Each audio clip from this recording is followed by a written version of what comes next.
Hello, everyone, and welcome to episode 2 of our takeover of Wandering DM and the Metahumans Rising. So, we are back with our little adventure, and we brought back the same people, so we'll go around and introduce ourselves again. And let's start with the same order. So we'll start with Dave and work our way across. So Dave, remind us who you are and tell us a little bit about your game again. Sure. So I'm Dave Silva. I'm the author of Metahumans Rising.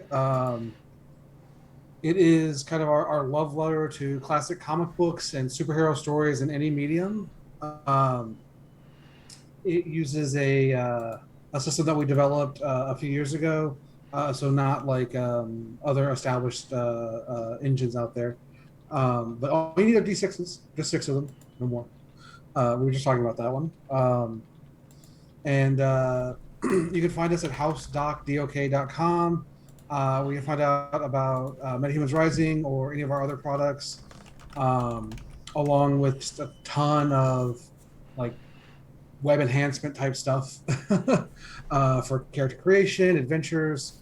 Actually, since I had a week to prepare based on how things went last week, I'm actually going to take what we do tonight and it'll be available on our Patreon tomorrow. And for everyone else on housedoc.com on Sunday. So Very cool. All right, Ren, remind us who you are and who you're playing. Uh-oh. Okay. Everything's back. Sorry. Everything timed out for a sec. Hey, I'm Ren. I play on Wandering DM. I'm in Cyberpunk and Malifaux and in this game, which is awesome. So, and tonight I'm playing Technica. So yeah. And yeah, that's about it.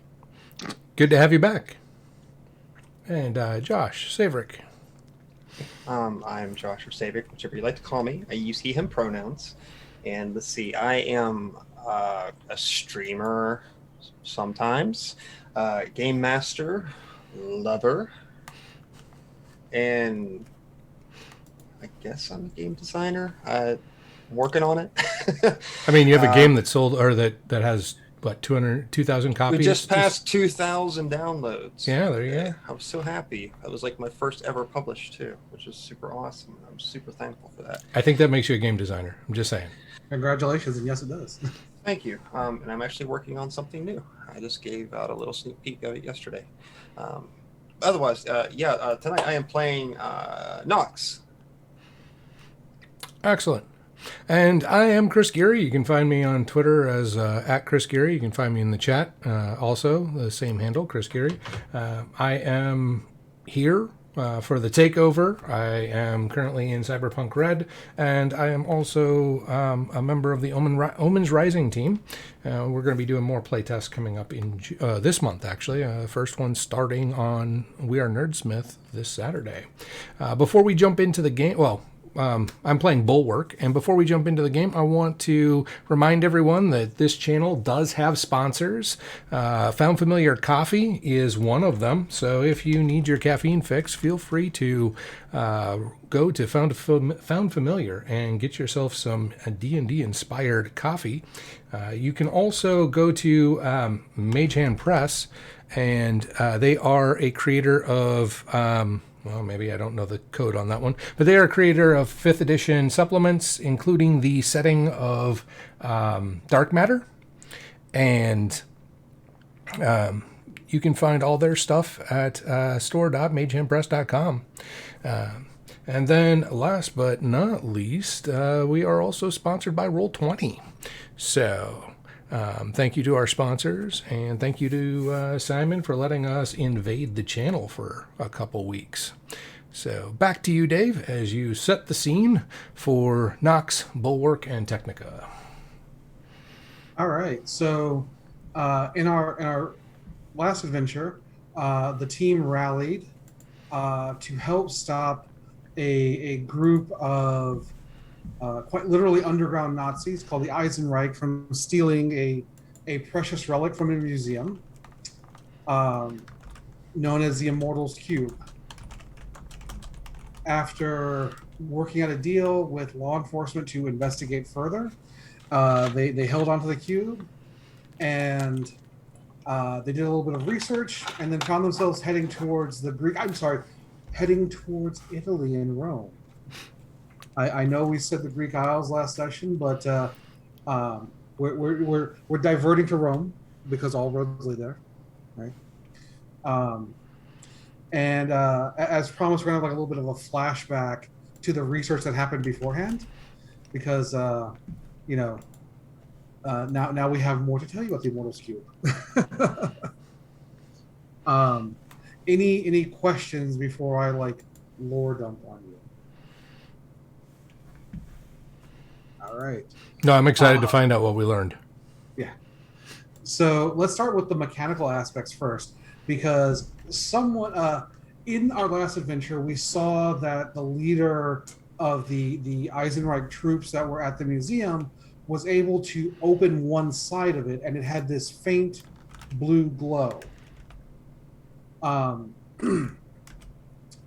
examining it, you can see that the glyphs are actually misaligned ancient Greek characters that need to be shifted into alignment, and the entire device is an interlocking mechanism. However, what may not be obvious initially, and through taking the time to study it, is that there is some deeper meaning here. Like, it's not language, although they are using linguistic characters. So that's kind of the mechanics of it. As far as like the history of the cube goes, we already established that it's Greek in origin, dating to 3rd century BC. The cube was found at the Port Marjorie Basilica in Rome. That's new critical infrastructure. That's why you're heading to Rome. The basilica is dated to the 1st century AD and is believed to be the meeting place of Neo-Pythagoreans. The basilica was discovered in 1917, so it actually existed for some 1800 plus years, completely unknown to the people of Rome. It was only discovered due to railway construction. So the cube is believed to be somehow linked to the Pythagoreans who once used this basilica as a meeting place, and had potentially traveled from Greece to Rome at some point, possibly during the basilica's construction or prior to that, just based on the history, but that's really unclear.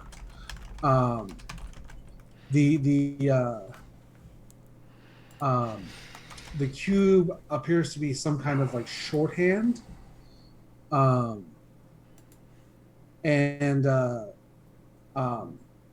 one thing that between Bulwark and Technica looking at the cube together that you're able to establish is it's almost mathematical in nature, right? But because it's a shorthand and you don't have like a cipher, it's not something you can really translate.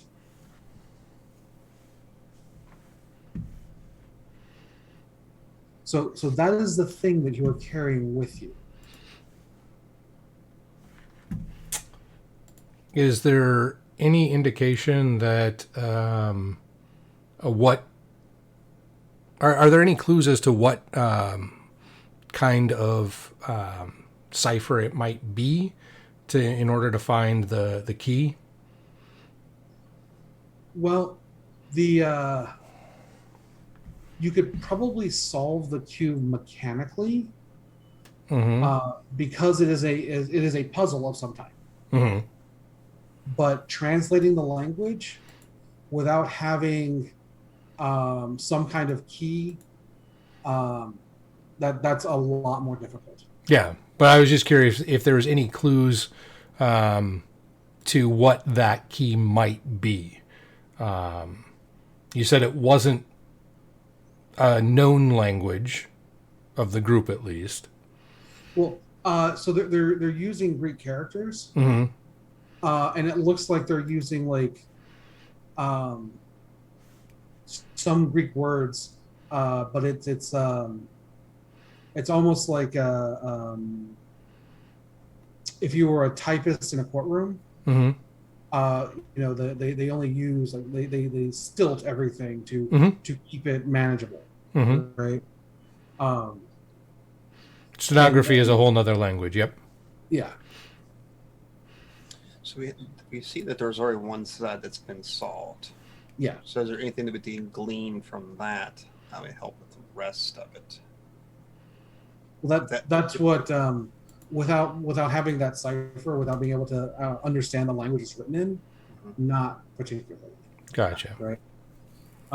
Now, again, like you could solve it mechanically. It would be a lot easier to like put it back to in its rest shape, clearly, than it would be to try and solve it. If that was something that you wanted to do in either direction. I'm half tempted to try and solve it.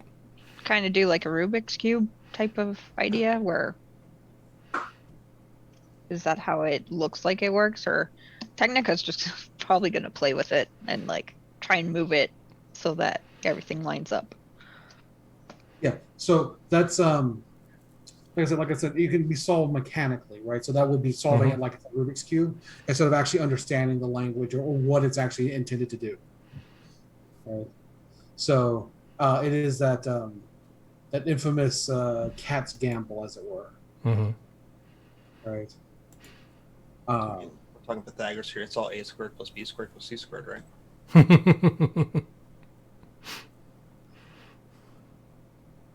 I was thinking This the is a same cube, thing. not a triangle.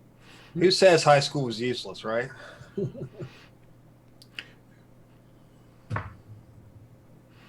Fun little tiny fact, I actually had to use Pythagoras' theorem to get out of an escape the room.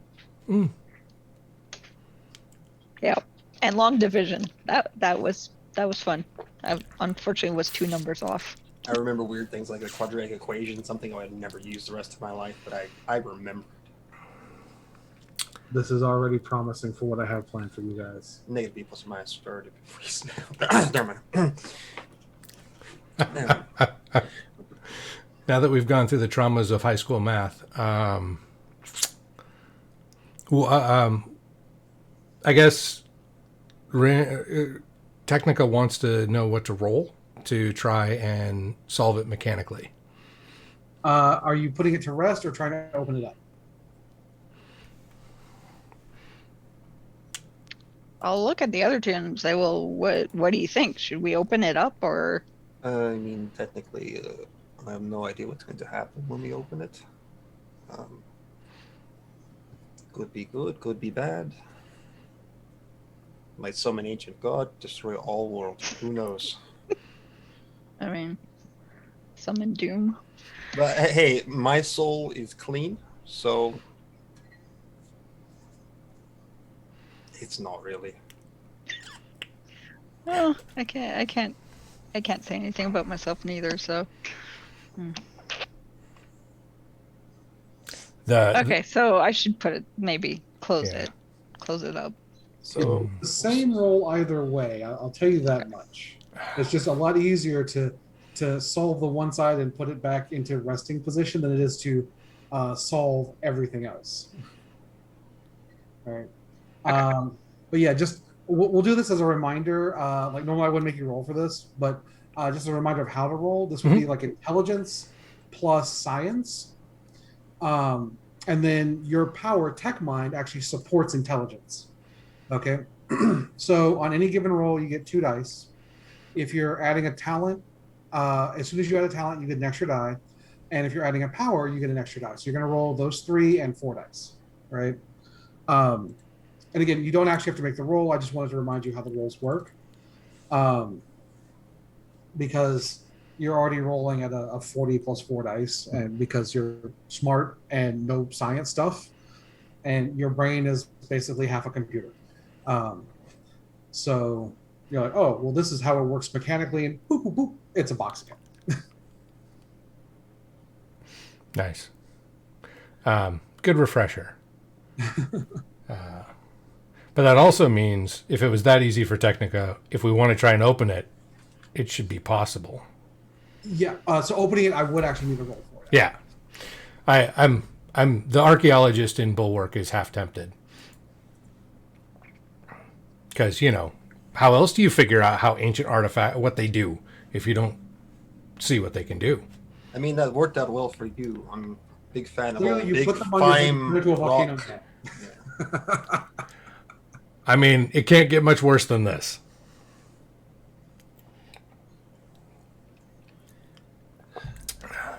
So just to recap a little bit from that lore dump,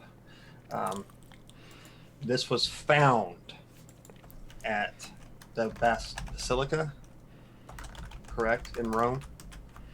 In an underground basilica in Rome. So that's not where it was.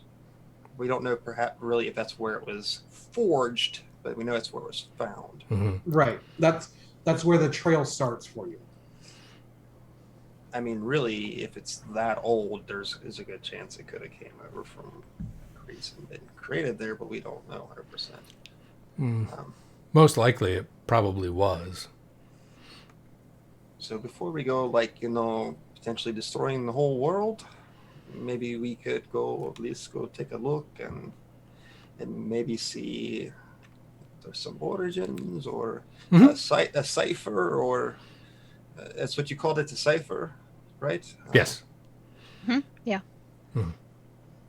Maybe find out more story about the cube, I guess. There might be something. Hey, we're close to Germany. We might find more Eisenreich people underground. We kick their butts and everybody has a good time. Yeah. I'm good with that too. Wonderful. All right. So here is just a question for the group. In your trip to Rome, we already established that you have your own personal jet. Are you trying to sneak into the country, or are you notifying them that you're coming?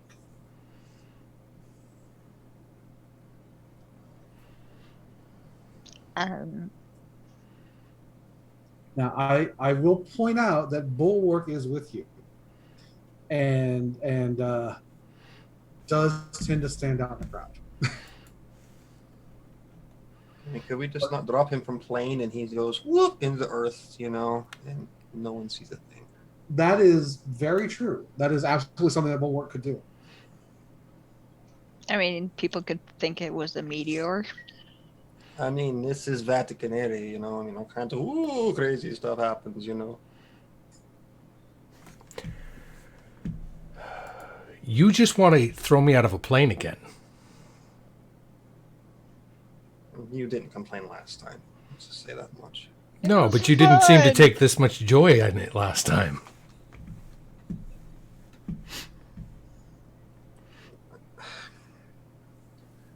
Fine, you've caught me. I just want a reason to throw you out of plane. Yes. Okay, I'll do it then. He's not hard to sway, is he?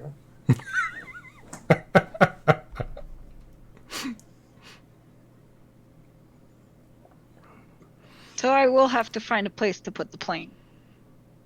All right, so you guys are going to take the subtle approach, and Bulwark's just going to stay underground? Sure. All right. Yep.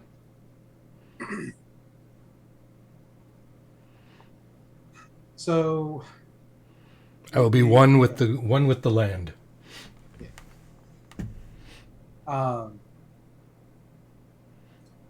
Let's see here.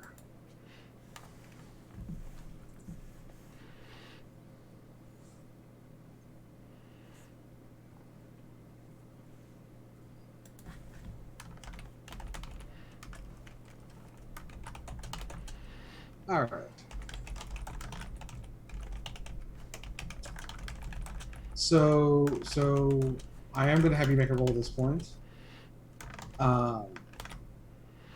let's go for intelligence and stealth. I'm going to assume that Technica is piloting the plane, so it will be Technica making the roll. If you want to succeed, yes, Okay. Technica is definitely making the roll.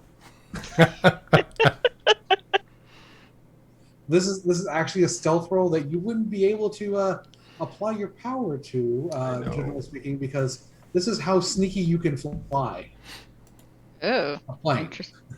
Okay. Yeah. So stealth and where's stealth? Do I have stealth? I don't think she does. I don't But you think can roll your so. intelligence and tech mind and fake it real good.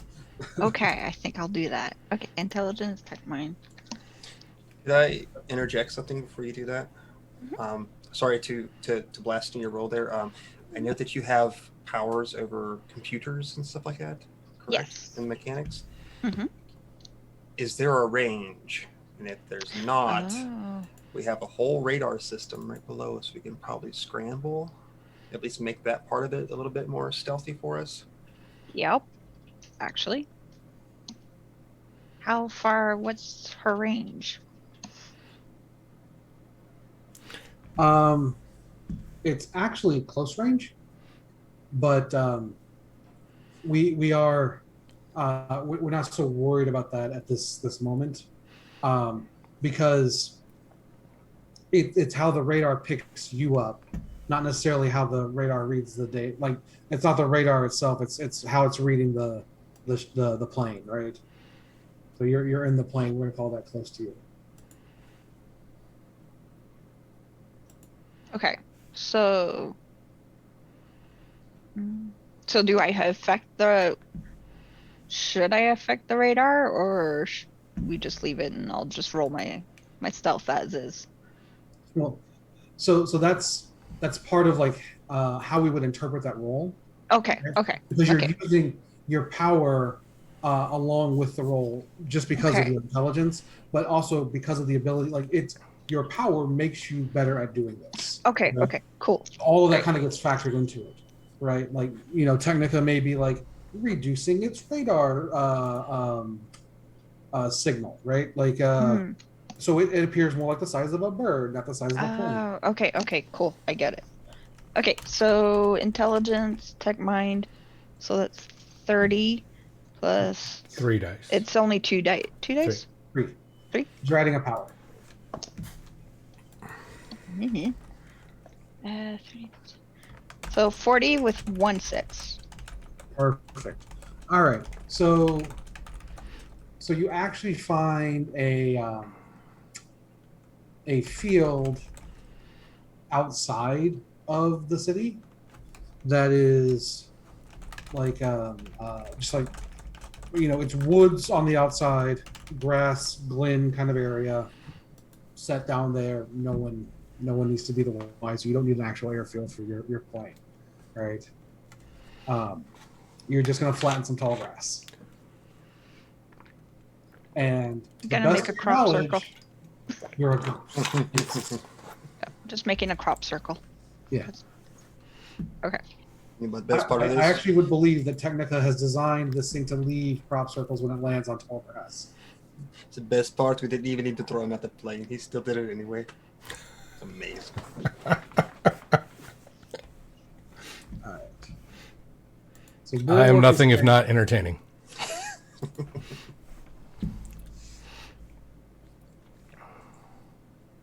So Bulwark is staying underground. Just as a note, we have make the default assumption that you guys have some means to communicate. There's no like paying points to have like an earpiece or anything like that. That's just like we assume that you guys can do this kind of stuff, right? Heroes get gadgets.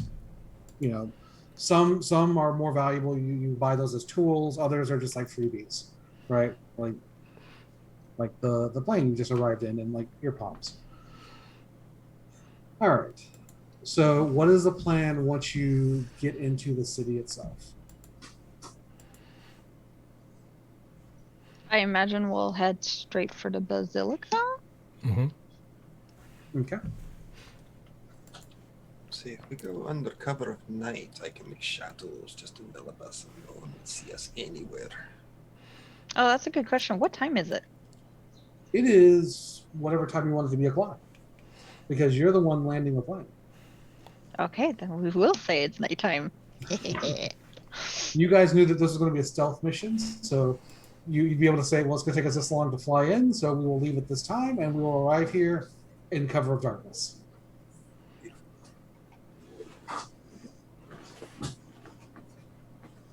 Easy peasy. No need to worry about that. It is sometime after sunset and before sunrise. How late do you want it to be? We're in Italy around. So maybe around what, midnight? Midnight? Okay. 1 o'clock? All right. So most people would be in their homes, not really outside. Yeah, you have like some people on the street, but not many, and no one's really paying attention to anyone else. They're consumed by their own lives at this point, as people tend to do, right? So the basilica itself, because you're arriving at night, the entrance to it is closed, right? Bulwark, due to the nature of your ability and the fact that you're already underground, you have the option to just open the door from the other side. I will open the door from the other side then.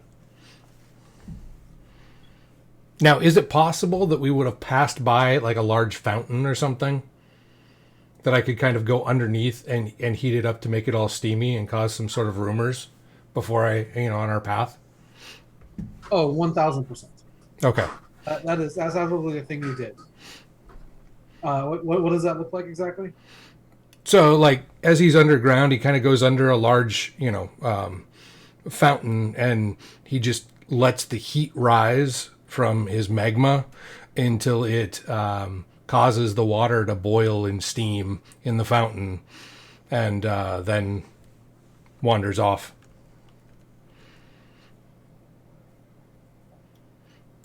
Figure that there should be some sort of distraction.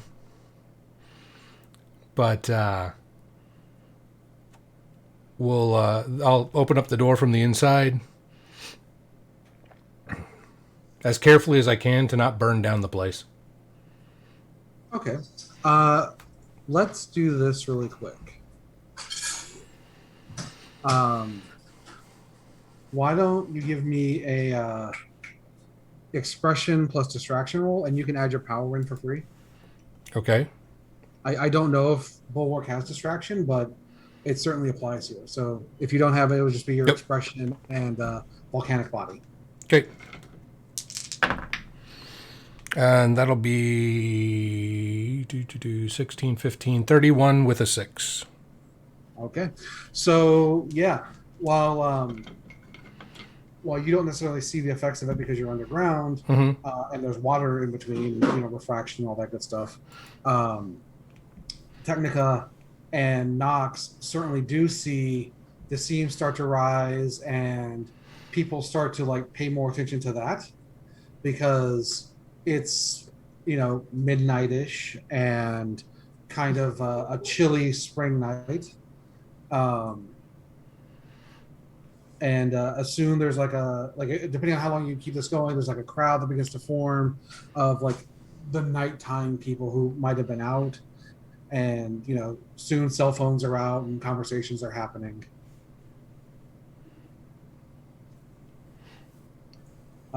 Dig it. Okay. So once you have set up a distraction, here's a fun thing. Like we can definitely say that you've heated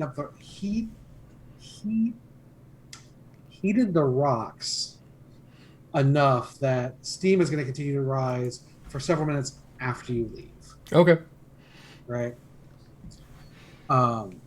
It's basically a hot stone spa now. Yeah. Yeah. It's basically what it is. It's like if someone were to touch the fountain, like, oh, that's really warm, because they're touching it 3 feet above where you've actually Mhm. created this like heat sink. All right. So it's after hours. As I said, the basilica is closed to the public at this point. But you're able to open the door, and you walk down. Um, um, a long staircase into the basilica itself, which is about 40 feet long, consisting of 3 naves, and those are lined with 6 stone pillars. Um, um, the walls are actually decorated with images of centaurs, griffins, satyrs, along with like Achilles, Hercules, Orpheus, and Paris. Um, you guys come in through the vestibule that connects to the street, and like you can see where they've like reinforced things, and they brought in like there's like some piping to circulate air down here. Um, but there's clearly been steps to preserve as much of this as they can. Um,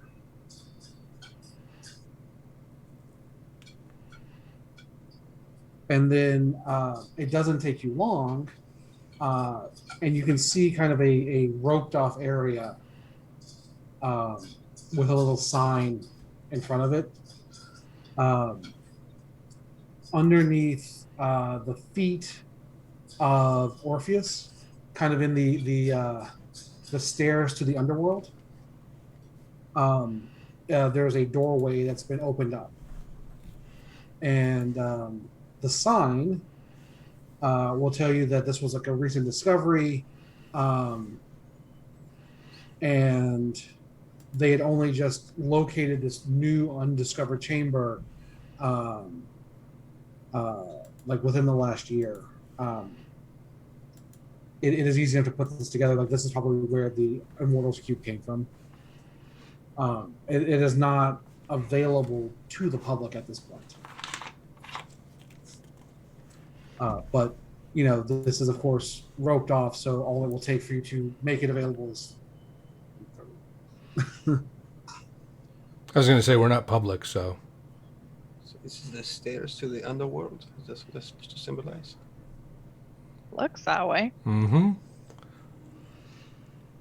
There used to be a joke I would tell about Orpheus and Eurydice, but looking back on it, it's probably not a good idea to talk about it.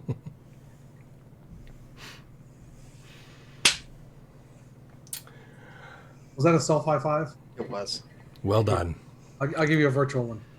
Ow, there it is. It's nice to be able to tell like a dorky joke and people actually get it. So anyway, As we descend into the after world or afterlife, as it may be, Why would you think that? What would tell you? it's just a hunch.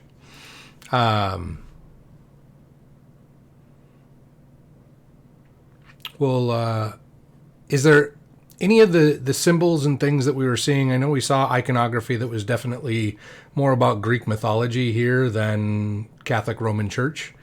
Is there anything in this section that stands out to Bulwark that might give us some additional information? Yeah. So why don't you give me a wisdom and study ancient cultures? Okay. Cool. So that's 20 plus 10. No sixes. So 30. 30. All right. So a couple of things immediately stand out. As you pointed out, this is a basilica, but it is not a Christian structure, right? Um,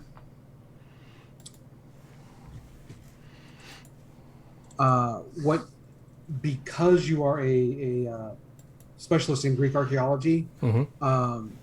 You know a little bit about this, and it's believed that this was constructed by one of the more powerful families around 53 AD.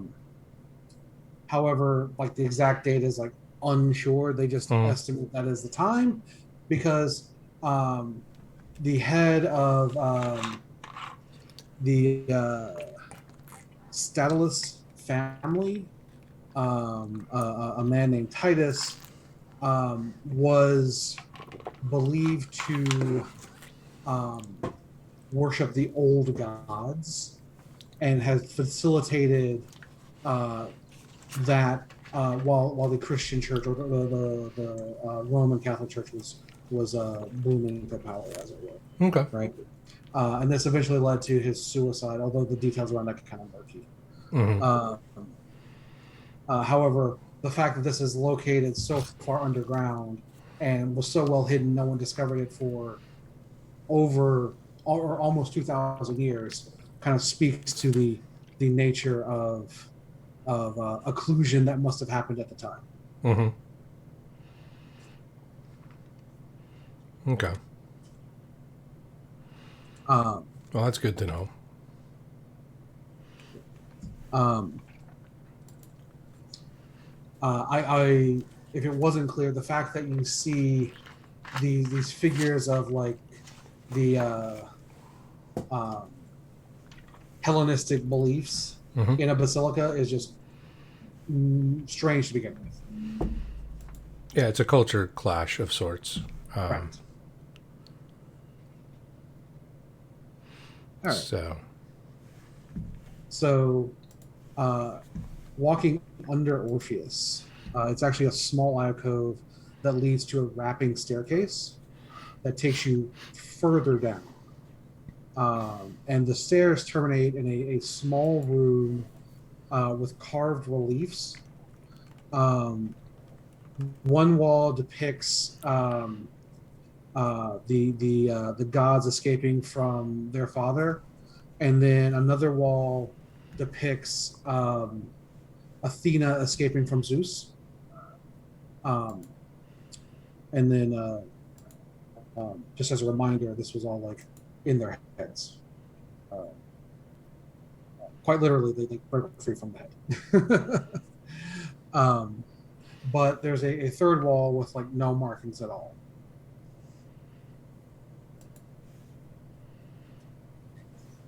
So, if you guys want to take a look through here, we will go ahead and we're gonna let me get Knox to make a roll just so we have everyone who's made some rolls happen here. Give me a sense and perception roll. That was a what now? I'm sorry. Roll your sense plus perception. Sense plus perception. Okay. And then 8 plus perception. Do I have perception? Yes, I do. Okay. So it's 3 dice plus 17. 26 with 1 6. all right. So first of all, I think all of you have this sense that that one blank wall feels out of place, Mm-hmm. right? Like maybe the room is unfinished or it was done intentionally. You're not really sure, right? Um, um, you almost expect to find like some kind of carving tools in this room. You assume this is where they found the Immortals Cube, but ultimately there's no other like craftsman tools down here. However, you're fairly certain it wasn't you that did this, but at some point that wall slides away, revealing another hallway. Like you don't know who to blame, but it totally wasn't you that did that. Interesting. But we're not alone. Or the cube is actually a key, and its presence opened the wall. That would make sense. So there hasn't been people down here in literally thousands of years, correct? So, or at least 1,000 years. I imagine there's probably a heavy layer of dust and dirt or something from at this point. Is there any sort of footprints or any markings whatsoever that there might be another person down here, even like from the wall that just opened? You know, has anybody else been down here? So here's where things are interesting, right? You would expect that heavy layer of dust, especially in that hallway that was hidden. And there's almost like a cleanliness to it that the rest of the basilica doesn't have. Like, it is still stone relief, but it seems to be preserved far better than the rest of the building. So, Bulwark, I know that the ancients could be quite advanced, but there's no talk of Roombas or anything like that, is there? No, but if there's not airflow, there would not be dust. There'd be nothing to move it through. It would just sit in place. Basically, think if this was held up by wooden beams and there was no airflow and it rotted, it would not fall and crumbled into dust until something moved it. So it could look like it's perfectly in place, and you touch it, and then it poof, turns to dust. And so my guess is there any airflow?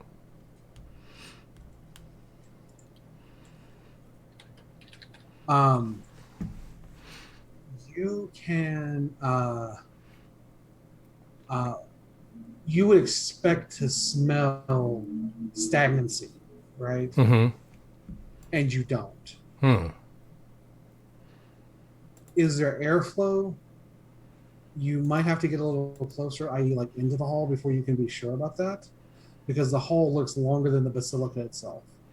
Well, if I walk toward the opening of it, and can I make basically a small, like, cantrip style flame in my hand in order to see if it flickers toward any direction?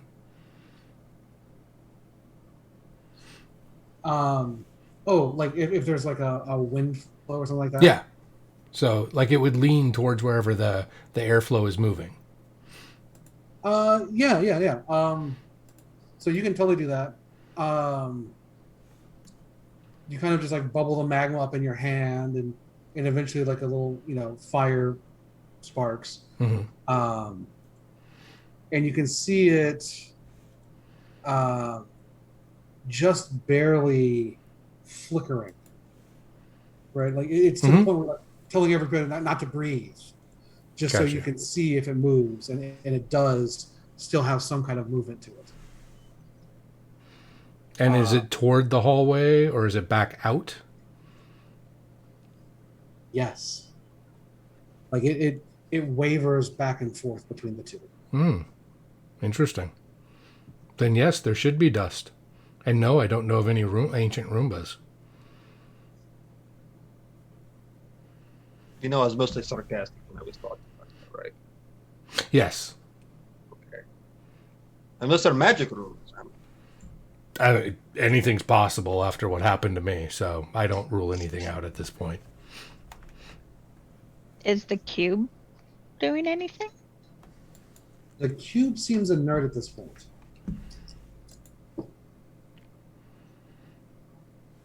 I vote we go down the hall.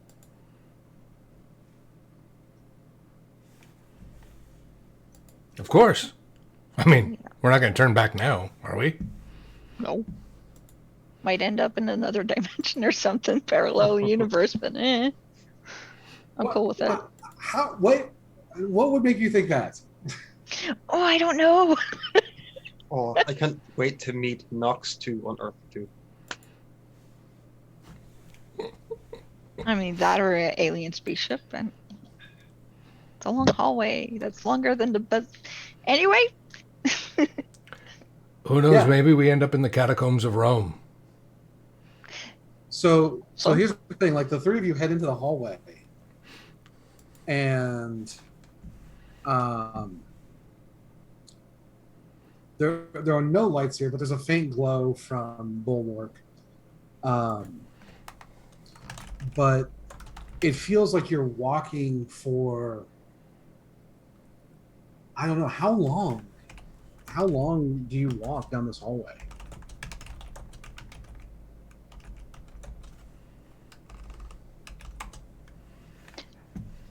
do we walk long enough to the point where we don't see the opening where we came through anymore? I mean, we've committed Uh, this far. Yeah. So you walk long enough that you feel you shouldn't be able to see the opening. Mm-hmm. You know, maybe like 20 minutes or more. And eventually you look behind you, and it looks like you haven't moved more than 10 or 15 feet. Like you could take a few steps and be out of the hallway through the way you just came in. Weird. Also, is it straight flat, or do we feel like it's up, down? Is there a... Well, the more you look at that other hallway entrance, the further it seems to get away from you. It's almost like your walking is catching up to the distance. It just hadn't happened yet, but now that you see where it is, it's happening now. And as far as like flat or straight, what have you, the walls seem to have moved in the same kind of way, just away from you. And it takes only a moment from that point to realize that so has the roof and the floor. You can see a pinpoint of light, but you are, the three of you, in some type of void where it is impossible to tell if you are falling or not falling.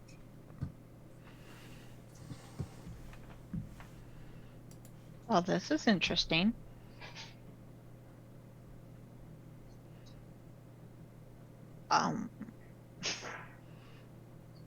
Ideas?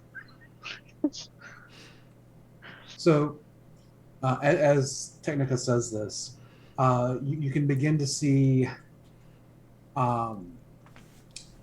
the void that is around you moving into different shapes. Shapes that seem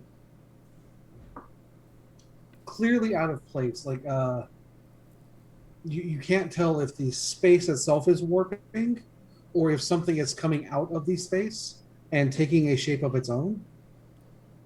Well, the more you look at this, one, it hurts your head, and then two, you realize, no, these are shapes. No, these are geometrical patterns that don't seem to conform to known geometry that are moving towards you. Did we just go fourth dimensional? Is there still ground underneath our feet? Maybe somewhere. Like, can I meld into it? Down. What's that? Can I meld into what's beneath my feet? There's nothing beneath your feet. Okay. Nothing that you can perceive. So like you will yourself down and you move down, but you are extensively still visible in all directions. Intriguing. Open the side of the cube that you closed. Okay. I will do that. All right, give me that science roll again. Okay. Ooh. So 3. Come on, brain. Oof. It's your intelligence, science, and tech mind.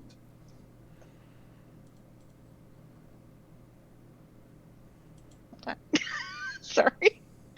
30.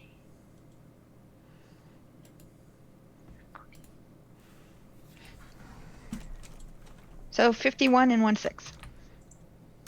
All right. So you begin manipulating again, like not understanding what you're working with, but working through it mechanically.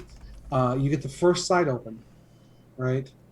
You realize it's going to take you some time, but you're fairly certain you can at least get the next two sides if you continue to work at this.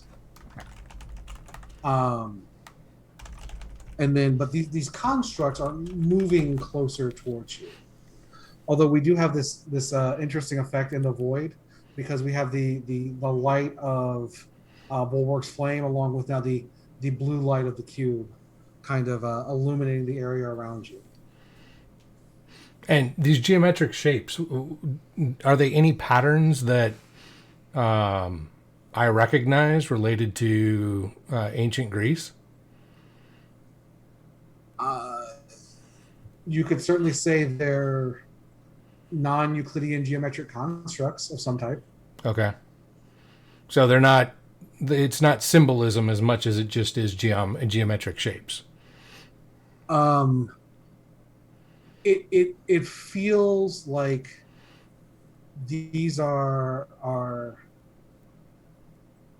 how do I put this? It's like you're looking at a living mathematical equation. Mm.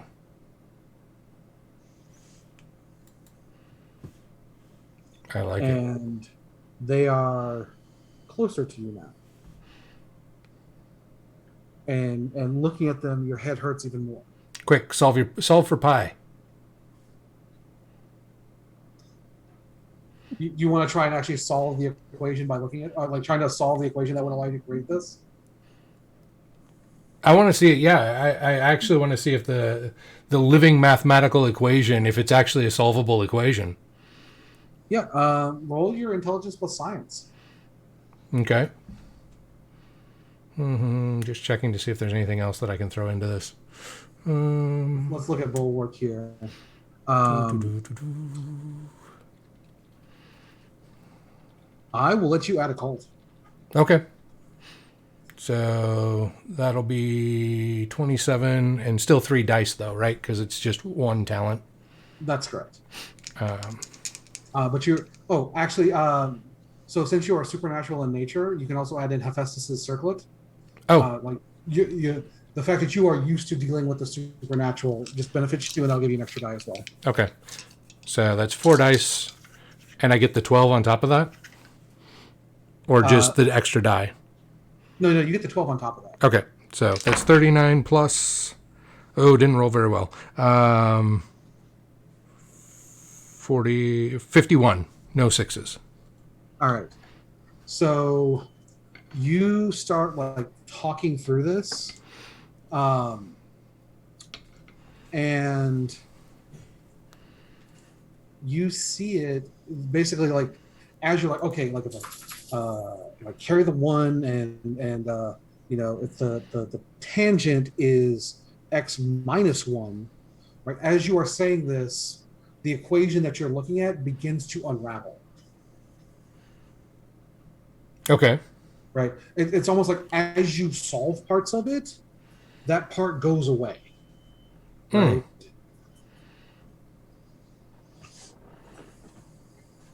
So if I see that, I could jump in and help him out on it. Oh, 100%. Okay. Yeah, you go ahead and you'll make your same roll as if to open the cube.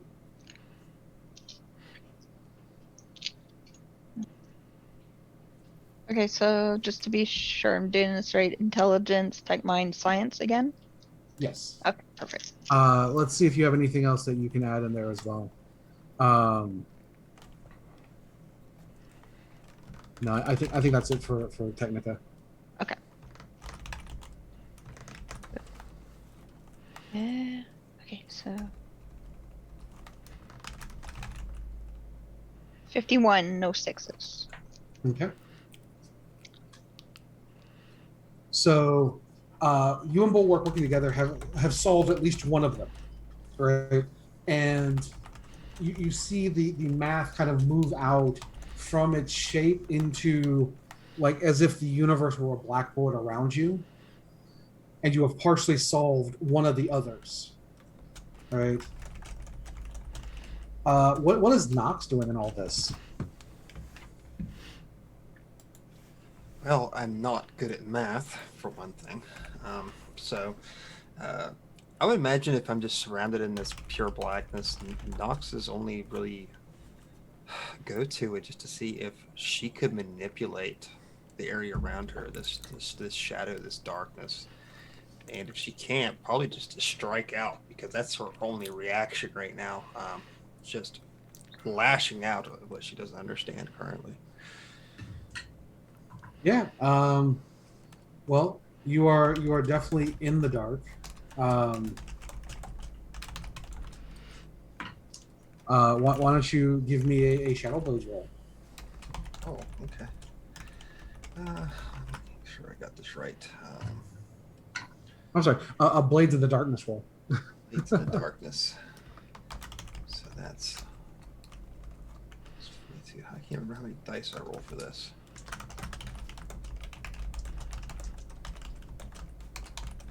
Is that...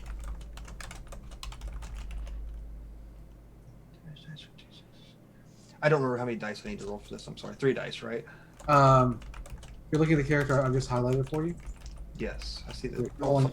the right after where it says 5 dice. Yeah, that might be. I think they read, Josh.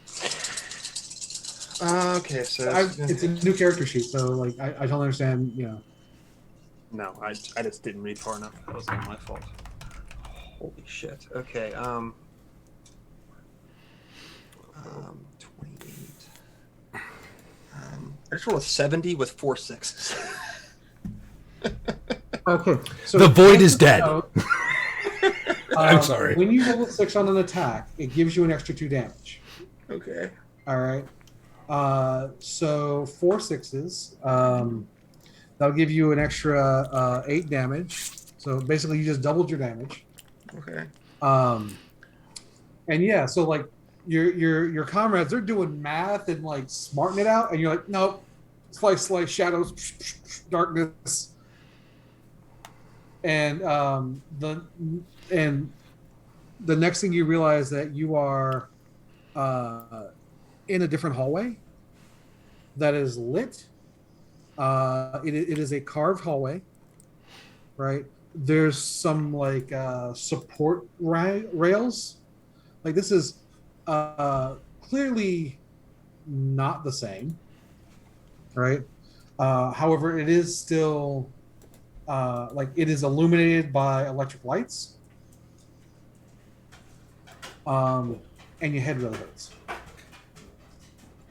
Is that just me? No, that's all of you. Like, Oh, your thank heads were God. hurting from just looking at these things. Okay. Oh, you left us behind. Oh no, That was no, my all of you were there. concern. All of you were there. Oh no! I just killed the void and all my friends. Okay. So imagine she's probably like still like breathing heavy and like lashing, just like looking at the next target at this point, before like landing and. Well, that's the thing. You don't really land. It's as if you were standing here the whole time. Gotcha. I guess a sudden influx of bright light, but actually like just sort of like the off-putting and like squinting and Oh yeah, looking away from it and yeah. pain begins to throb. It's those after-hour lights where it's only like 1 out of every 4 that's illuminated. But going from like complete darkness and only the light of the cube and bulwark to this, it is like a shock to all of your systems. I think I just killed an equation. It probably deserved it. Yeah. That's without question, but what is going on here? Math. That is not the answer I wanted.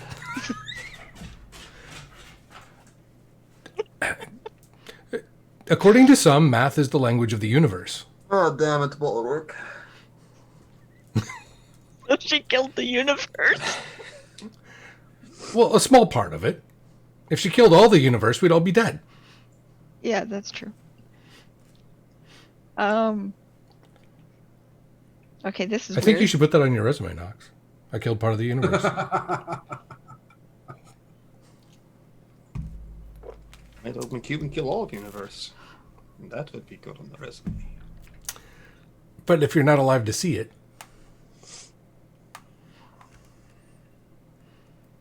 Yeah, there's still Earth 2 to worry about. if we get there.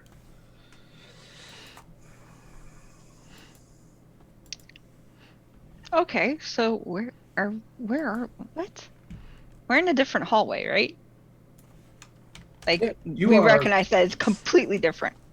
It is another passage. There are modern floodlights, modern flood lamps. Lights. I don't even know what word I said there. Lamps. And it's like there was no movement required to be here, right? You are simply on the level plane, despite where you may have been spatially a moment ago. And it is that no momentum had been transferred to put you into this position.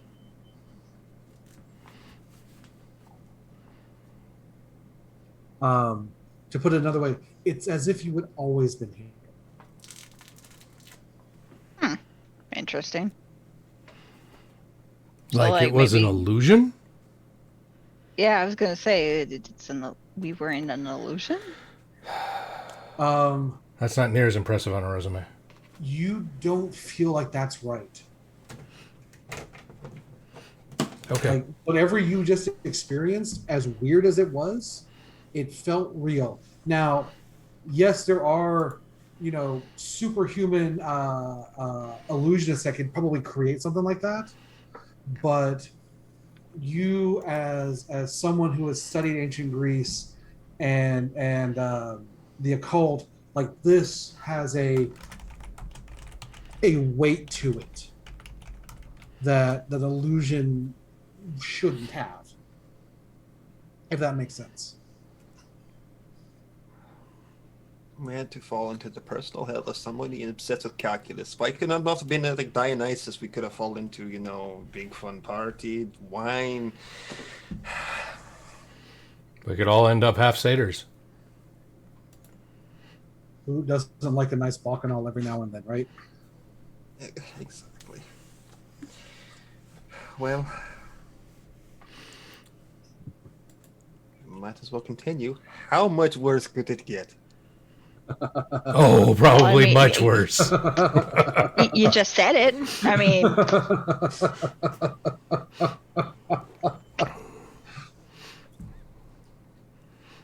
I couldn't write a more sarcastic look on my face when I said that. well, it left or right. Oh God. All right. So, working your way out of here, there's actually plaques and stuff along the way. As I said, there's railing and lights. You're in the Equipellan Aqueduct under Mount Castro. I hope I said that right. And if anyone wants to correct me, I apologize in advance. On the Isle of Samos in Greece. Gotcha. Prax is not in chat, so she can't correct you. Please forgive my mispronunciations. So we're in Greece? Yeah. You're actually on an island in Greece. We're in the Greek Isles. Yeah. Well, shit. It's going to be a long walk back to the plane. Just because you're an archaeologist and you kind of know geography, you're like, no, that's 1,600 kilometers. That's a very long walk back to the plane. Technica just pulls some remote control. Okay. for this exact type of yes, I've thought up this type of scenario. Well played. All right. So I'm just gonna give this because you have Bulwark with you.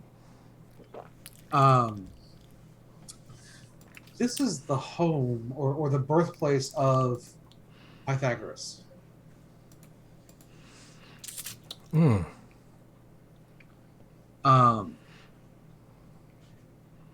While he opened his first school in Italy, this is where he was born and raised.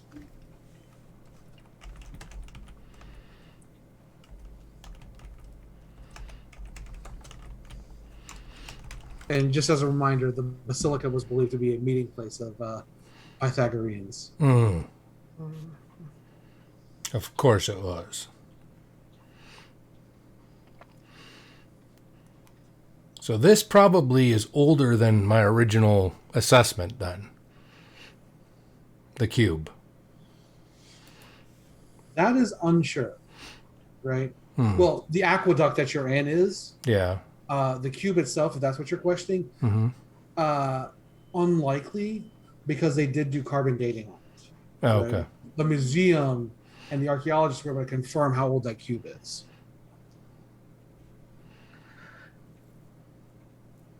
But again, because you're an archaeologist, I'll go ahead and tell you that Pythagoras lived in like 6th century BC through 5th century BC, right? So he kind of predates this.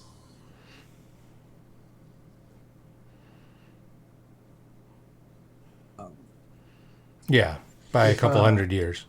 Yeah, just a few. But if you want to give me, anyone wants to give me a wisdom and research roll, I'll tell you more.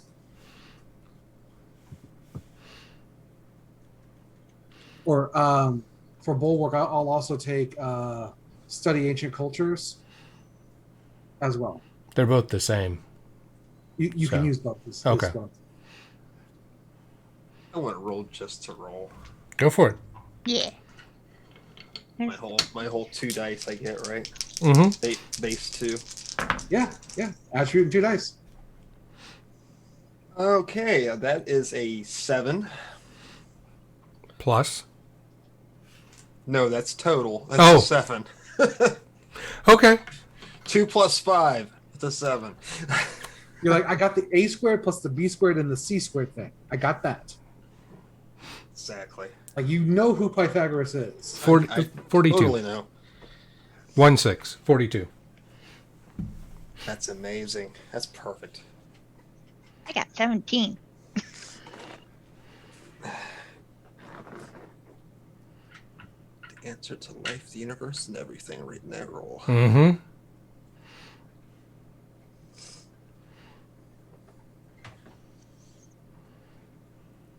All right. So Pythagoras opened a school in, I believe it's pronounced Proton.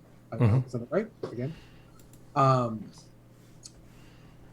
His students carried his mathematical theories, philosophy, and spirituality forward even after his death. There were 2 schools that kind of evolved after he passed away. One that focused more on the scientific side of things, and one that focused on the spiritual side of things. Right? Pythagoras wasn't just about math. The spiritual group focused on, they saw life of piety as a means to escape the mortal cycle of life, death, and reincarnation. As Pythagoras believed, they thought that if you were pious enough, you could elevate your spirit to live in the realm of the gods upon your death instead of descending into the underworld. Whereas the other branch of the school focused on math and developed sciences Whereas as the spiritual group became more stagnant and saw this as a diversion from Pythagoras' theories because they didn't come from Pythagoras himself.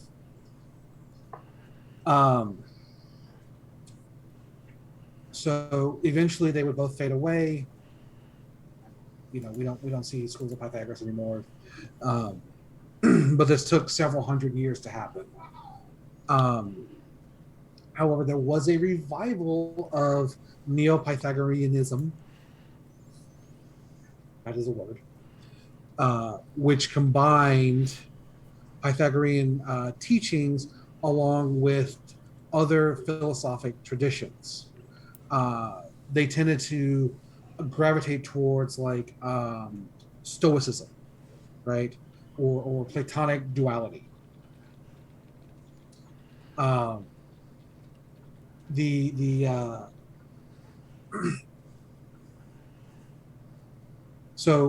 the Neo-Pythagoreanism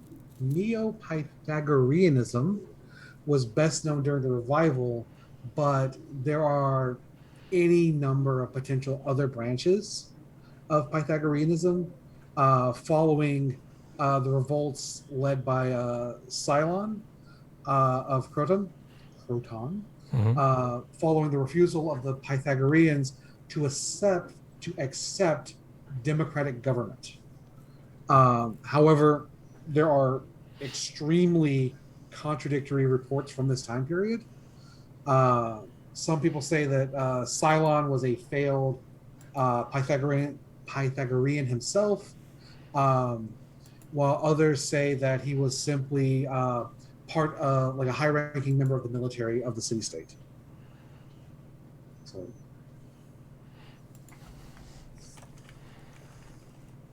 do with that as you will.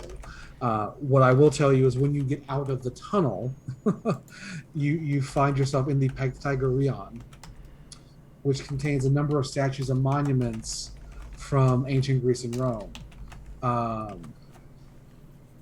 There is the Heraion of Samos, which is a sanctuary to the goddess of Hera, along with a statue of Pythagoras. Why do you know this? Because when you get out of the aqueduct, there's actually a sign with a "You Are Here" map. This is kind of a tourist area. Of course it is. So is this an area of like, you said there was 2 different schools, correct? Like Cobra Kai and Miyagi-Do kind of thing, or? Yeah. Which island did we end up on? Did we end up on Samos? Samos, yeah. Okay. The city, I just lost it. Croton is actually back in Italy. Gotcha. So this would be this is the home of Pythagoras himself. So this wouldn't be related to the Neo-Pythagoreans in this place, unless they were up to something.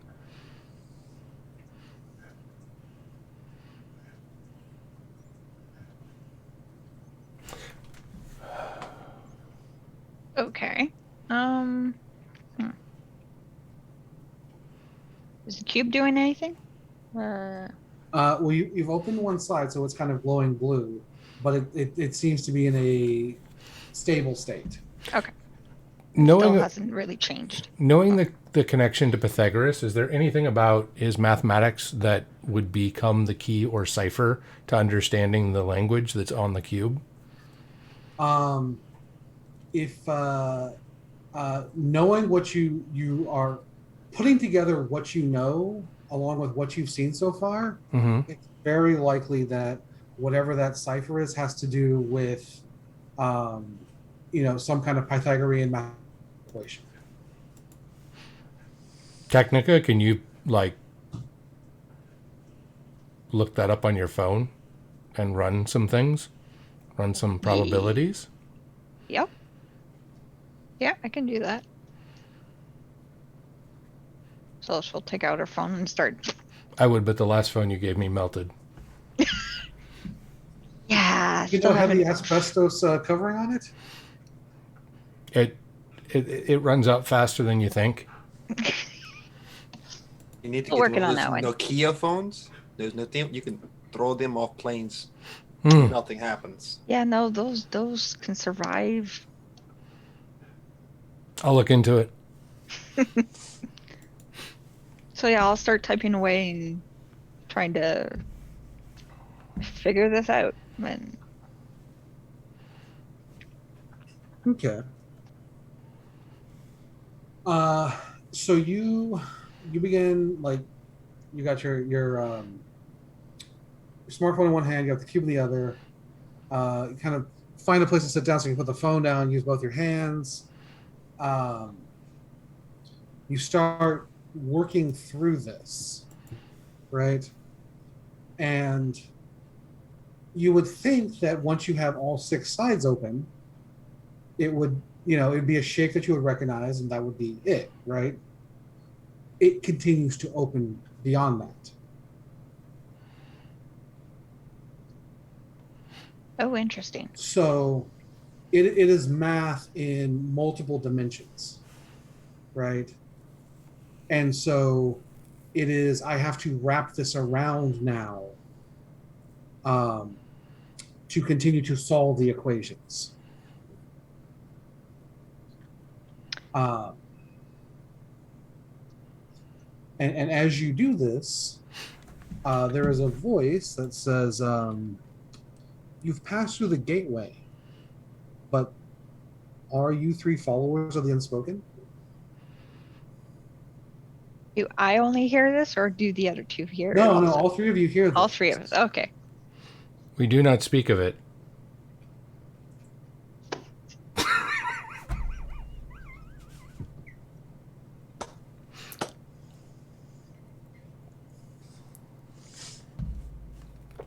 All right, give me an expression in subterfuge. I think Bulwark actually laughs because that's about how good this roll is going to be. Are we just going to say like this is not a fib he can get away with? Yeah, because it's going to be 4 plus 2 dice. Yeah. And 15 with a 6. So, I mean, that's almost max what he can roll, but still, that's not good. All right. Well, the 6 guarantees you at least a partial success. Assuming that I don't roll any 6s in comparison. So we'll see if Bulwark stifles his chuckle and laugh at his own joke, or if he doesn't.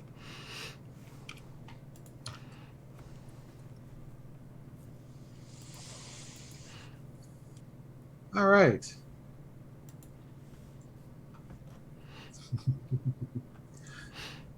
So I lost my page. 1 second here. There we go.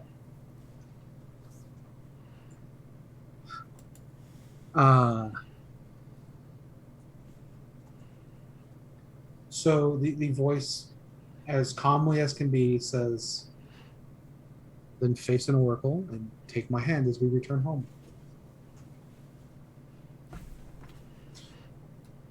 If you turn around, you have just a moment of recognition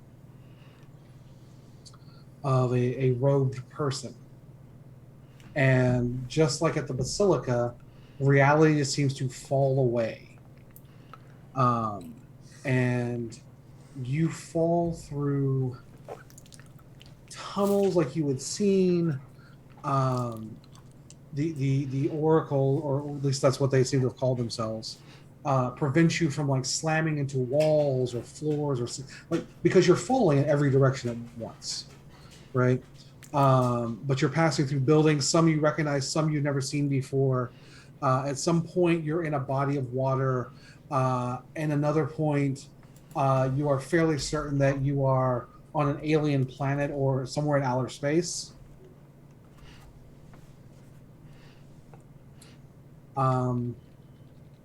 But the Oracle makes sure that you travel safely.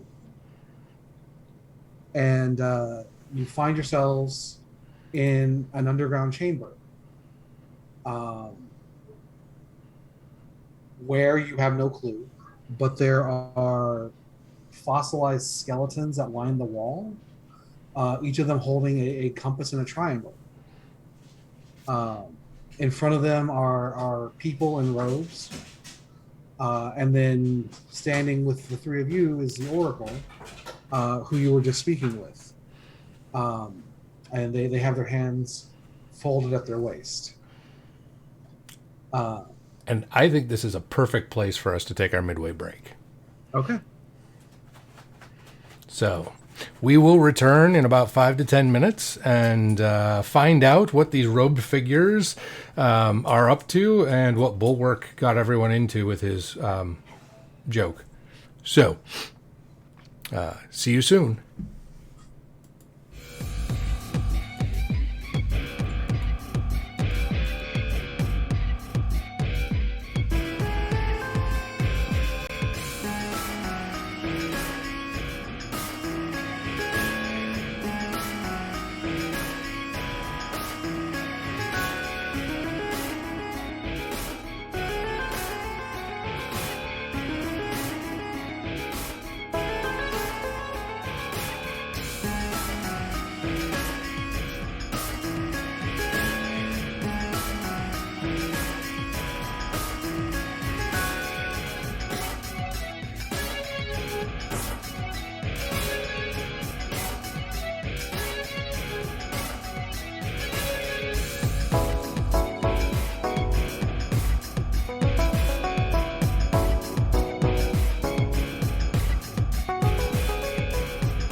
And we're back. If I can click the right buttons. Thank you for being patient during our break. We are chasing the, looks like we're chasing Pythagoreans. So, Dave, remind us where we are, what this room looks like. That's a great question because you have no clue where you are. What you do know is that you're in some kind of underground area. It is a chamber. There are fossilized skeletons standing along the walls, and in their hands are a compass and a triangle. And in front of them are people in robes. Like in front of the statues stand additional people, right? And then with the three of you is the person you spoke to before, who may have referred to themselves as an oracle. They have the same kind of robes, and their hands are calmly folded at their waist. I will also point out that through the course of this journey, Technica has been working through the Immortals Cube, and it's gone from a 2-inch cube to something that is more akin to a DNA double helix in 3 dimensions. Because it kept wrapping, and the formula operated at different levels, right? So solving it as a cube was only the first layer.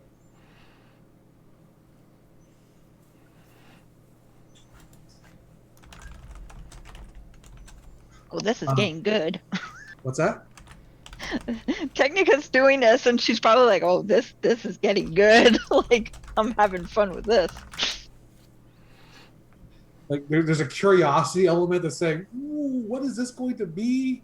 And there's probably like a logical element that says, "I'm not sure I want to know yet." Yeah, pretty much. But what is this going to be? So the Oracle says the journey has been a long road to get us to this moment. We had thought the cube was long lost to us. And as they speak, it's like there's a calmness that just kind of radiates from them.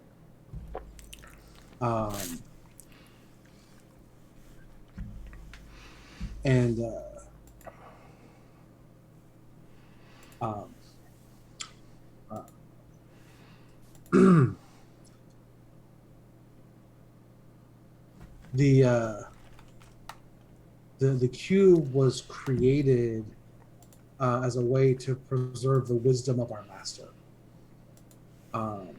However, we lost it in the conflicts after it was created. How could we have known that was in one of our own strongholds? We do ask that you relinquish it to us so that we may restore the head of our order. Who's the head of your order? Why, Pythagoras, of course. Just making sure that we're on the right side.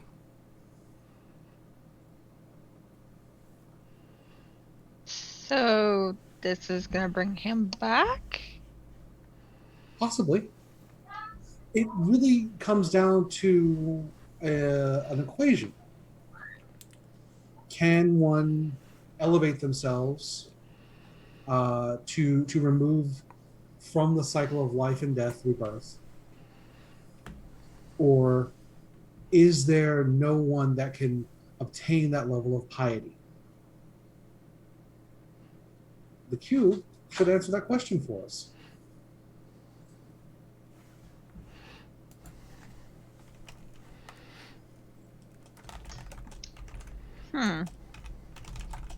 So you want me to keep going? I can finish it from there. Okay.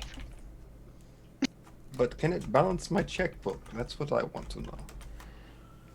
Or blow up the Earth, the world, the universe, something.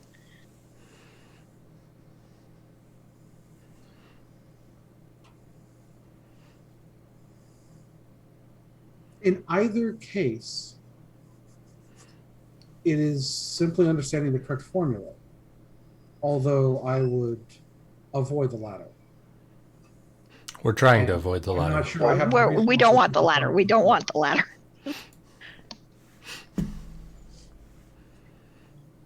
But wait, so if, depending on which equation I have from this, technically I can do, if I have the right equation, I can do uh, X, whatever I want, if I have the right formula for that thing. Well, the Is that cube how that works? the cube was designed for a specific purpose, Oh, okay. but all things in the universe come down to understanding the correct mathematical equation. Be it balancing one's checkbook or understanding how to unmake everything. I don't know how you know about checkbooks. I instantly do not trust you. I know of them because you've spoken of them, and therefore they have always been in here. Touche.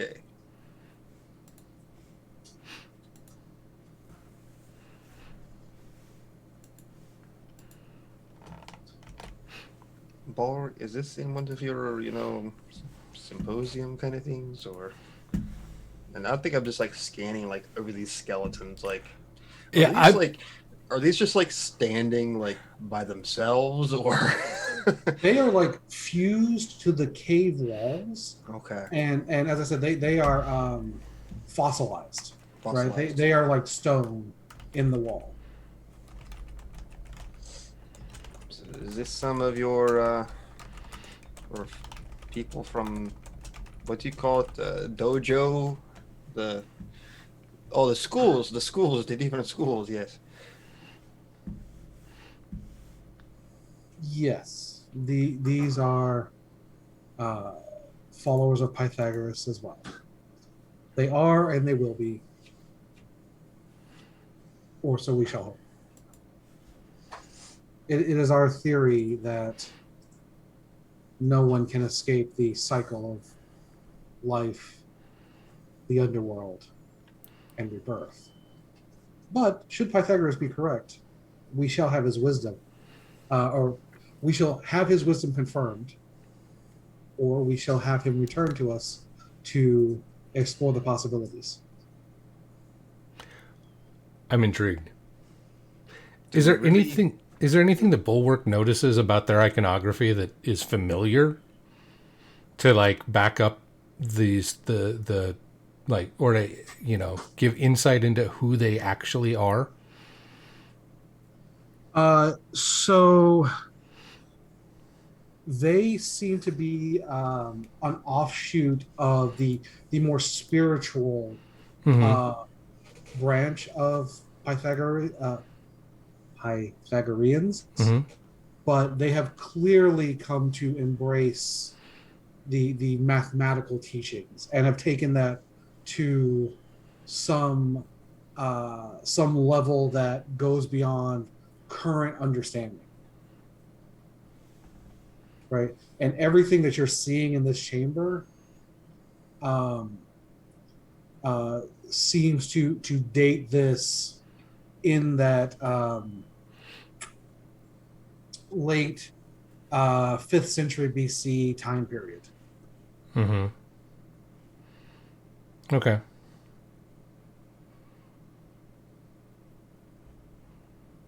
Hmm. What year is it exactly?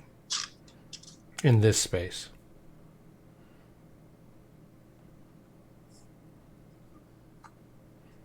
Time is relative. In this, Son of a bitch, I knew you would say that. here can be the time that we need it to be. Let us simply state that it is the present. And with that, would you please? And the Oracle puts their hands out for the Immortal's Cube. Okay, Technica like quickly glances at Bulwark and Nox like, yes, we're doing this. Yeah. Okay. There's only one way to find out. I don't think we need more math in the world, honestly. So I am not for this idea. Just saying. But this is a democracy, so. Okay then. So I hand it to the Oracle. All right. The Oracle will then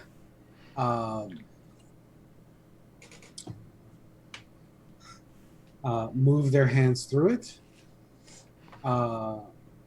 And they are reciting math as one would recite a prayer or rote. As they finish and correct the equations that Technica had not solved yet.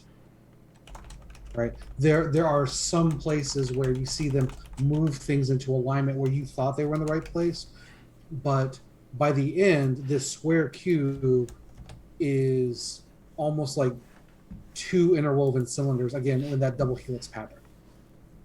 Right, any hard angles have been removed.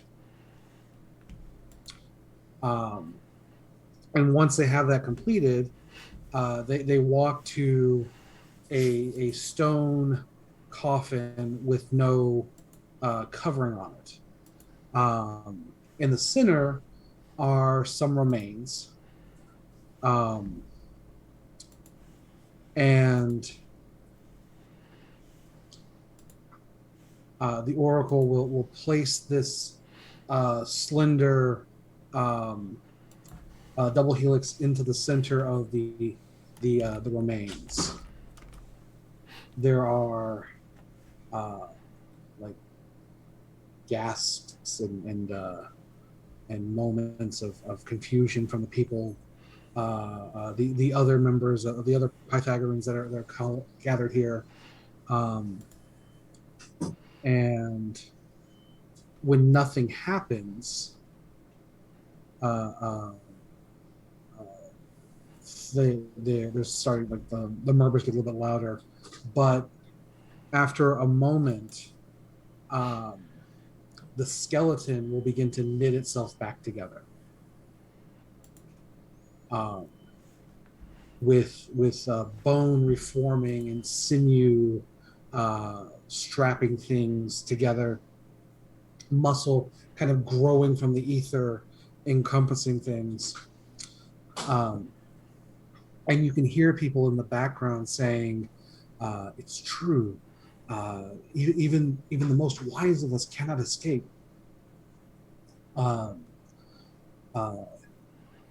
We thought this could be true.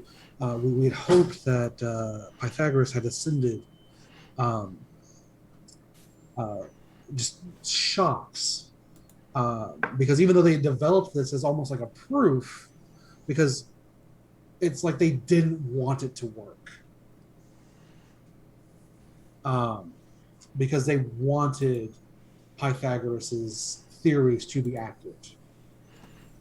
But this is all silenced as there is a echoing laughter that comes from this body that is emerging.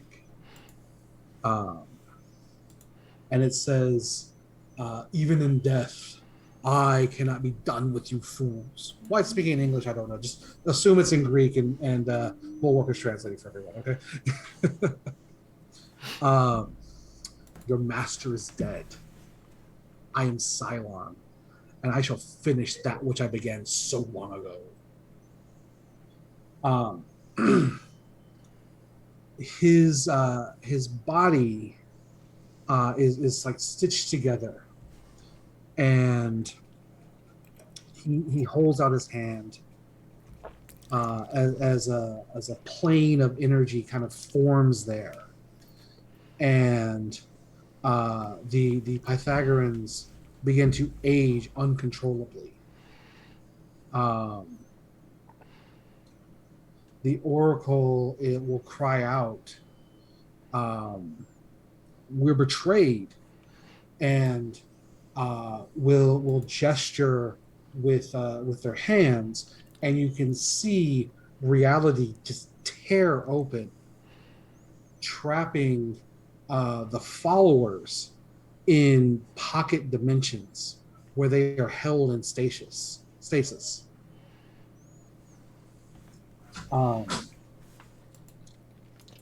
Cylon himself, when he rears up, is as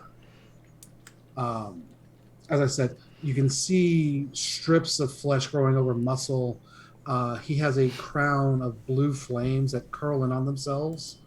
And in the center of his chest, the Immortal's cube, now in its complete shape, has veins of energy that stretch out across Cylon's body.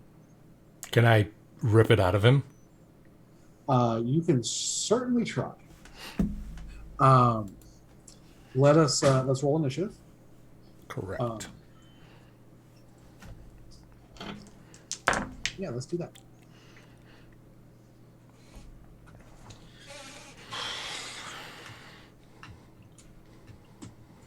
Okay. While we're doing this, Technica's just like, whoops. That wasn't our mistake. I don't know who that skeleton was.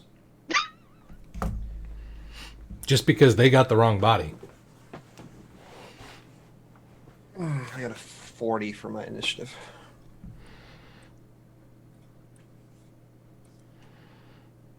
$42. Is that 40 as well, or a 42? 42.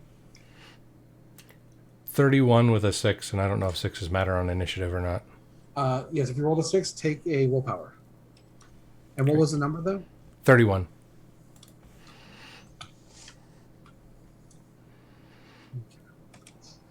All right. So, and let me also roll for the Oracle as well. Because the Oracle did not trap themselves.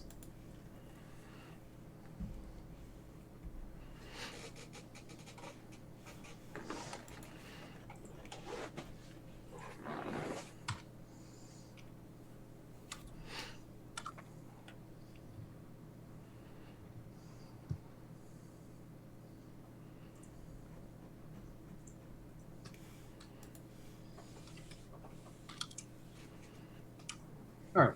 So, just as a reminder, we go from slowest to fastest so that you can see what someone else is doing, and if you want to, try and prevent them from doing the thing. Mm-hmm. Okay. So, I will now add to that. Bulwark, you go first. I assumed. You know my action. So Bulwark rushes forward and will attempt to basically plunge his fist, his hand, into the chest of Cylon to retrieve the Immortus Cube. All right. Go ahead and roll your volcanic smash at a -10. Okay. Volcanic smash at a -10. Yes, please. Okay. That's the maneuver penalty for trying to disarm somebody. Mm-hmm. That makes sense. And it's 4 dice.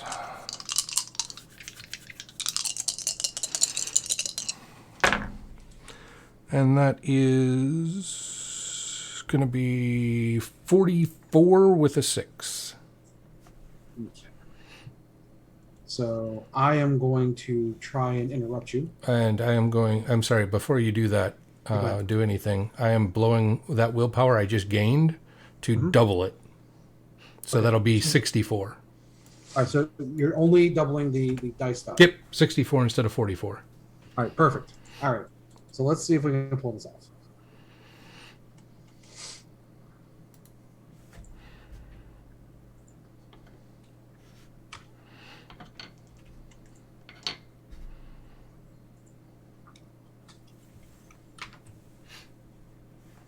All right, what was your total?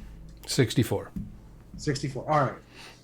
So these things are going to happen at the same time. All right. Okay. But basically, your results are within 5 of each other. Okay. Mm-hmm. So he is going to like you reach into his chest as he swings this like plane of force around, colliding with your arm. Okay. So you are going to damage him. What is the list of damage for your attack? Damage is 12 plus I had a 6, so 14. Yes, perfect. Okay. Does that double because I plus willpower or not? Is it just no, on the die? The die rolls are. That's fine. I just wanted to ask since there are people watching this for the first time. Oh yeah. So there. The way to boost your damage is it's called a heavy blow maneuver, and you just take -10 from your attack roll, and it adds 3 to your damage.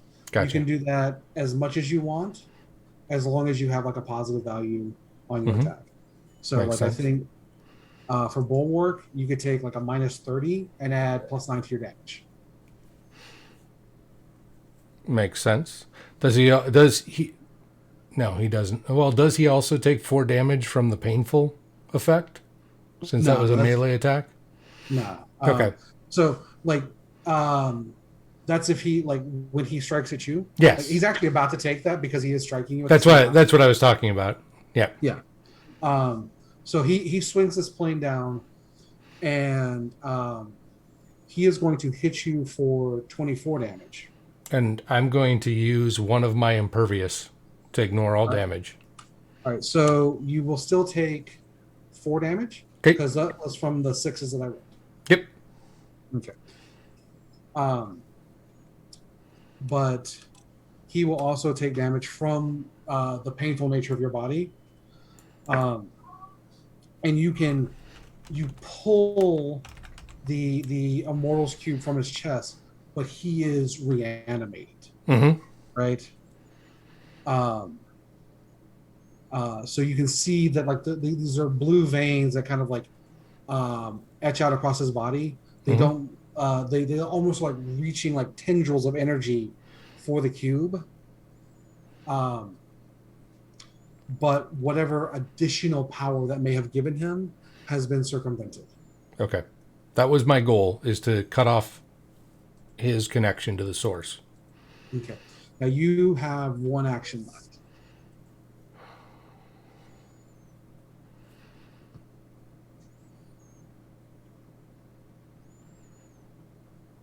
Where is the Oracle in proximity to me? Right next to you, because they were at the coffin. And you can see the Oracle is aging also, by the way. Mm-hmm. I will... Can I position myself between Cylon and the Oracle, as well as, like, as I do it, basically take the Immortus Cube and put it in his hands? Oh, 100%. Then that's my goal for my action, is to take a defensive position between the Oracle, who I believe is our ticket home, and that's why I'm doing this. Is Bulwark thinks that's the only way they're getting out of this cave, and puts the Immortus Cube in the Oracle's hands as he does it. All right. So, the Oracle will say something along the lines of, "Master, please forgive me for this," and place the cube to their chest. And you can see, like, it was dramatic enough that you can see their hair turning gray and like growing out and becoming withered, and that stops.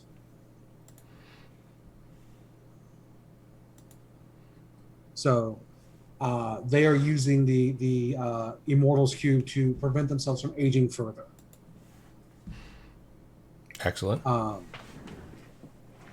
That is their action. Nox, what are you doing? What Nox does best, and that is, of course, my Blade in the Dark. So she's going to gather the shadows around her and just lash out at What's his name?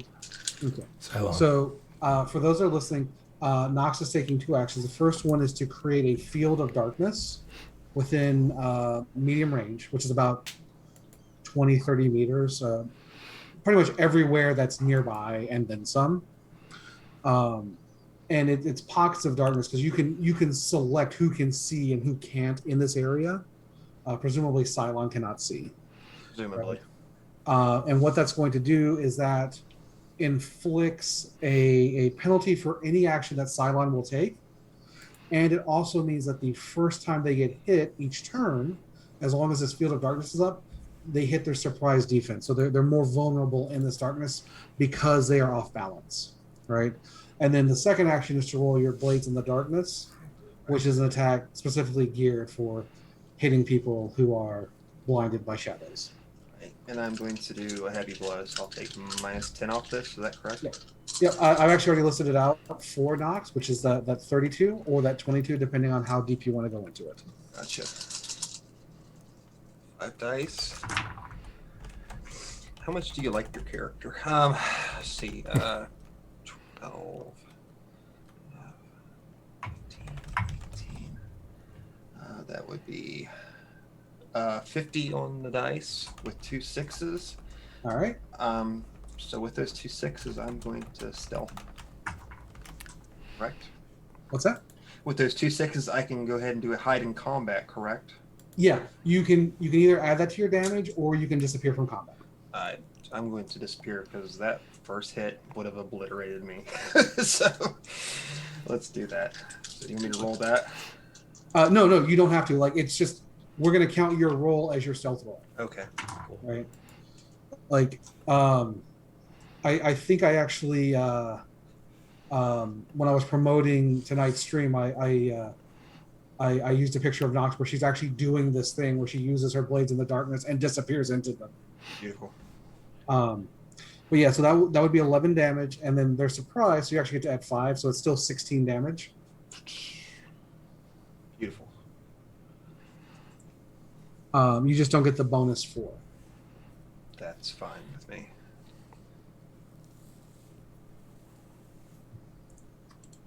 I think that's all my actions. Yep, that is both of your actions. Cylon will now take their second action, and they will take this plane of energy and they will hold it out with both of their hands, and it will just kind of emit a necrotizing force. So they're at a -6 because of the darkness. And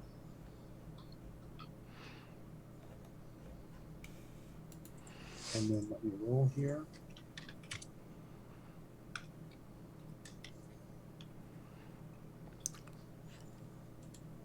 All right. So that is going to hit the Oracle. But Bulwark has already positioned himself to defend. So does this use my active defense of defend others? Yes. So Okay. you're going to roll your either your defend others or your block to body blow. Right? Mm-hmm. That's your call. You're just, if you roll your defend others, you're strictly trying to protect the Oracle. Mm-hmm. If you go for your block and strike combo, you are trading off some of your defense to try and also hit them. So I think I'm just going to go full defense at this point. Okay. So go ahead and roll your 4 dice. And to be clear, you're going to take the hit because you are interposing yourself. Yes. Okay. The roll is to see, do you defend the Oracle when you take. So that's 58. All right. So that is successful. Did you roll any 6s? 2 6s. All right. So each 6 that you roll will give you an extra point of armor Okay. against their attack, which will do 15 damage. So that would be minus the armor, or Minus your- so minus my armor. So I wouldn't have taken anything from the last one since my armor was 9. So the impervious, like once you act, like the sixes just kind of go through. Okay. Just wanted to verify. Yeah. So this would be, so I have a 2 extra points, so that's 11. So I take 4 more. Yeah. So you take 4 damage. Yeah. All right. So that was Cylon's action. And Technica. Yep. Okay. So the Oracle took the shadows are technically covering me a bit, right? So Yeah. So Cylon has a -6 to take any actions, but okay. Nox has given you the ability to see through the darkness, so you can see Cylon. Okay. Is there anything I can scrap to make grunts? Is there anything I can get my hands on that I can use? So spend a willpower for me. Okay. Earlier you used like why didn't get into like the rules at that point, but you used your tools to do some research while you were unlocking the Immortals Cube, right? But we're gonna use your tools again to say that you have some scrap on you to start making grunts. Okay. Right? Like basically, you know what? I had that cell phone. I'm giving up my cell phone. Right? Yeah. Mm-hmm. And I also had like the remote control for the Blackbird and a couple other like butts and bobs. I gotta use them. Okay. Yeah. All right. So yeah, she grabs all that and starts making some grunts. Okay. All right. So if you spend your full turn, you'll have a miter mob of scrap tech grunts. Okay, I'll do that since I'm kind of covered by the shadows. That's what I'll do. Okay, perfect. That brings us back around to Bulwark.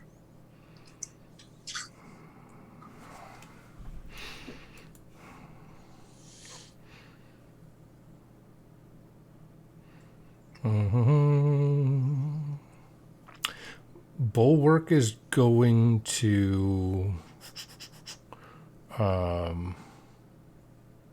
Oh, wait.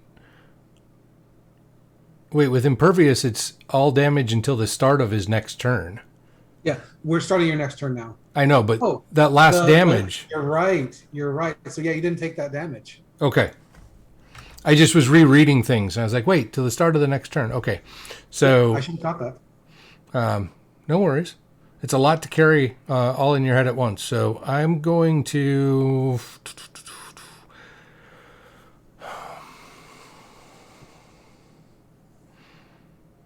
I guess just Volcanic Smash. Okay.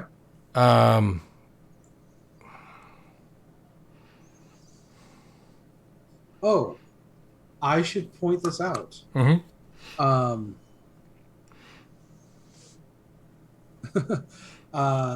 I'm gonna adjust the damage that Cylon's taken. Mm-hmm. But it turns out this is actually, if you look at that note about occult. Yeah, I was just reading that. Yeah, because Bulwark is an occultist, he has this talent. He actually gets to add some bonus damage against supernatural threats. Cylon is definitively supernatural. Bulwark also has a specialty when it comes to Greek myth. I'm not going to split hairs here. Okay. So let me adjust the damage that Cylon has taken, and then go for your Volcanic Smash. Okay. So I will see what I can pull off this time. Oof.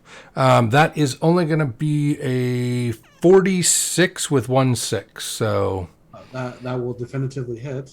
Okay. So that'll be 20 with the bonus damage this time around, 22 points of damage. Okay. So you hit him with the Volcanic Smash, right? And you can see like your fists are just like leaving these like burn marks, and but this is animated by math. So who knows what it takes to bring Cylon down at this point, right? Very true. We just need to kill math again. Beat math. All right, so you do have one more action.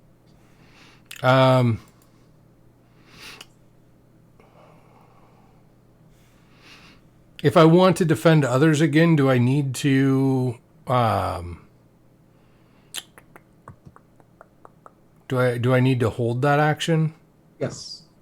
Then I think I'm going to hold that action Okay. because his goal is definitively to not let what he believes their ticket home die. All right.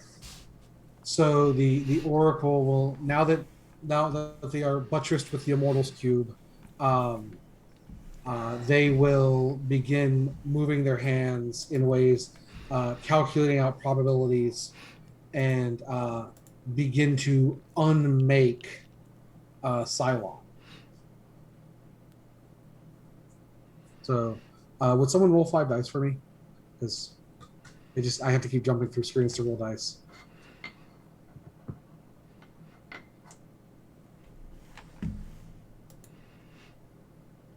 Go for it, Ren.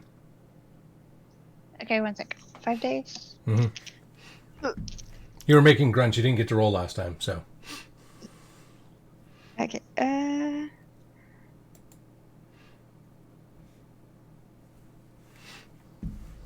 Do I? Oh, hold on. God damn. 21. Perfect. Did you roll any 6s? 1 6. Thank you. No problem. All right.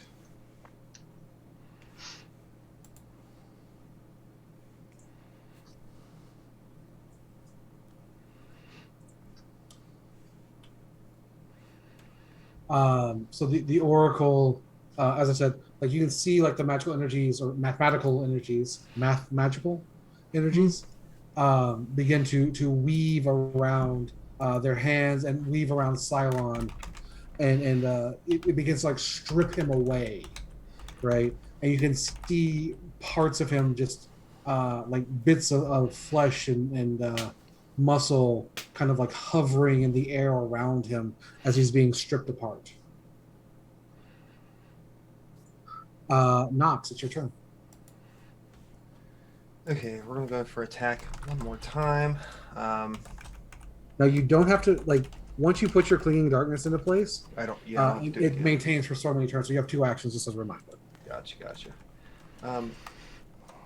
I think I'm gonna take the -20 this time for my blades in the dark, but Okay. I'm going to spend a willpower to make the roll explosive, Perfect. just All in right. case. So that way, that might offset that -20 a little bit. So 5 dice. I'm gonna double this value. Apparently, I didn't need to do. 12, 18, 23 plus 22. That is I got double that, don't I? Whatever you rolled on the dice. 18, 23. That's 46 plus 22. That's 68 with 2 6s. So I'm going to do, I think it's what, 14 damage? That sounds right. Yes, 14 damage. So 14 damage and hide in combat with those 2 6s. Okay. Nice.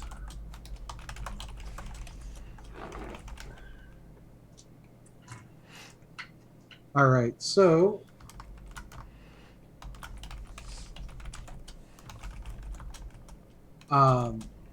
you can see through him at points. Like his body shouldn't be functioning. Like clearly shouldn't be functioning. And you have one more action. I think I'm going to take a note off Bulwark, and I'm not going to be like right next to him, but sort of off to maybe like the left side of Cylon. So if for some reason I need to jump in real quick, I'll be right next to him. I'm just gonna snag him, so I'll be right there for that. All right. Well, that brings up Cylon. And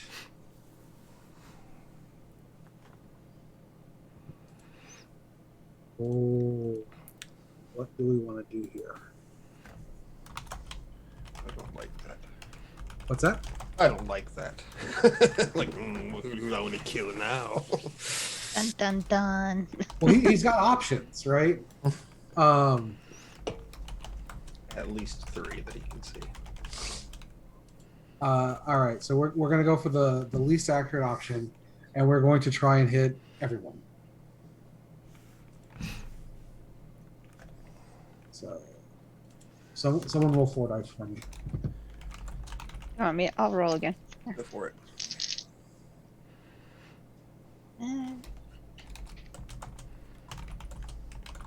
14, no 6s. Okay. All right, and they're at a -6 because of the darkness.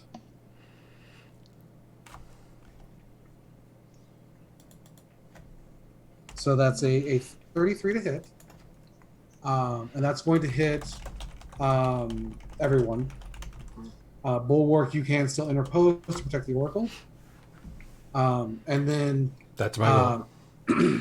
if you have an action left, if that 33 is high enough to hit you, you can spend an action to roll the dice associated with your defense and add it to the defensive value. Right? So, like Nox, you have a defense of 26 and 3 dice. Mm-hmm. So, my total was a 33. You would need to roll a 8 or higher, right? Mm-hmm. Do we actually roll those dice now, or? Yeah. Okay. Like you if you want to spend your action to do that, Technica, it's the same question basically. Although Technica's defense is like I don't think so. I don't. My defense is small. Okay, I have. I'm sorry to interject. I have perception, which I can use once per session to add plus 10, I think it is, as a supporting characteristic for my normal defense. So that would make Yes. my normal defense a 36 Yes. if I use that. I know I can only use it once per session, but that'll take care of that. I don't have to roll for it and spend an action. That is correct. Beautiful. So that will protect you. Beautiful.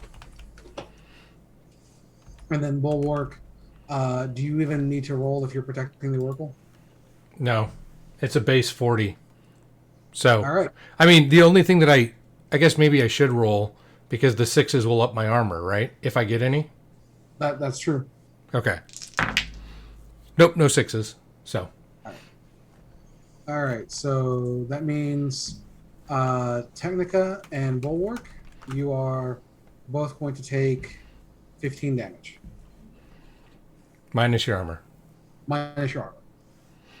Okay, I have normal. I'm just making sure I'm doing this right. A normal defense 6, Mhm. 2 dice. That's what And I had to one. roll over to hit you. Okay. Yeah. Okay, and I only have 1 armor. Yes. Okay, so you said 15? Yeah, so you'll take 14 damage.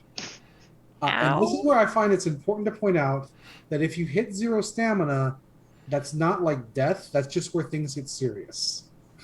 Well, I got 1 left. I'm at 1 point. That just didn't feel good for you. How many willpower do you have? Because there are some things that you can do. I have 5 willpower left, actually. I don't know that there's anything in here that would. So there's something called a flesh wound, which is you can spend 2 willpower and you heal your current willpower value. Automatic. So I like, would you have heal 5. Yeah, you would heal Okay. 5, but then you'd be left with only 3 willpower. Okay. Yeah, I'll do that. Okay. Cool. We get to see more of the willpower things. Yeah. Because, heroes just kind of shrug off things that should be lethal. And just as a reminder, anything that says once per session, it's like a pusher. Mhm. That's the freebie. If it says once per session, you can spend a willpower and do it again. Mm-hmm. That's in the potent advantage. Yes. 1 willpower to do it again. All right. Cool.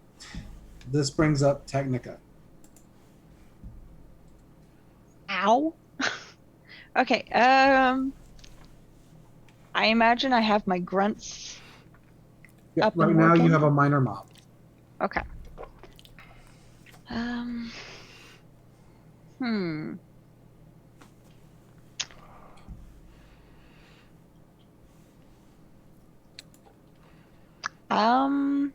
What do I want to do?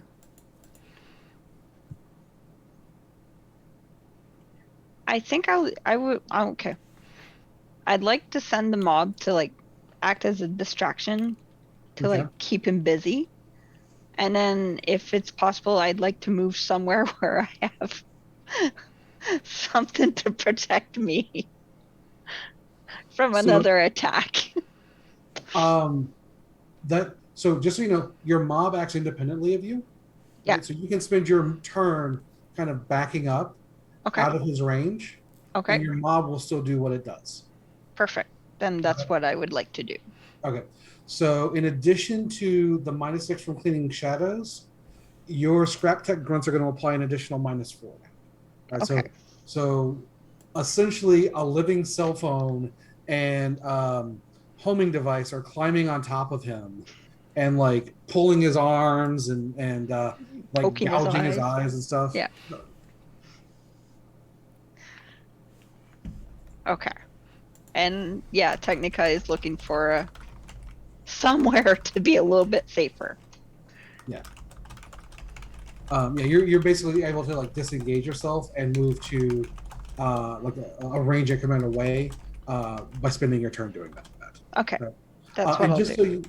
just so you know, that doesn't prevent you from creating more grunts, Okay. right? But, or I should say, next turn, if you want to continue to create grunts, you can do that. This does take your turn, right? I think I Okay. said Yeah. So next turn I can make more. Right. Okay. Perfect. Okay.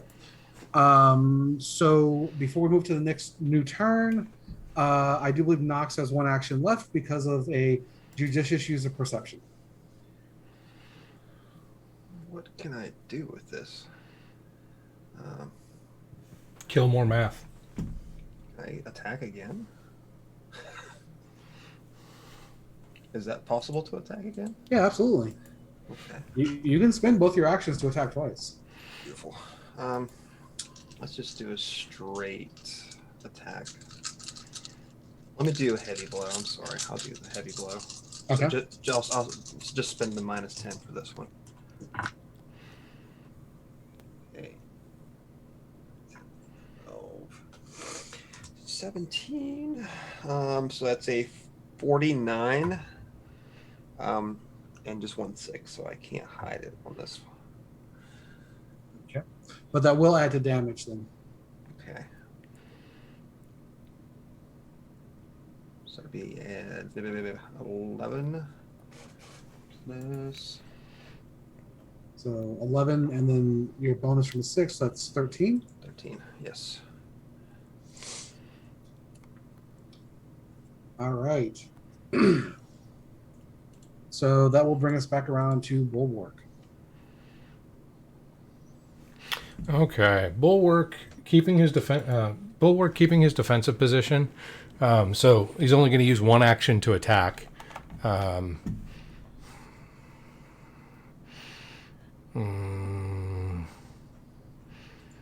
Yeah, I'll just leave it at that.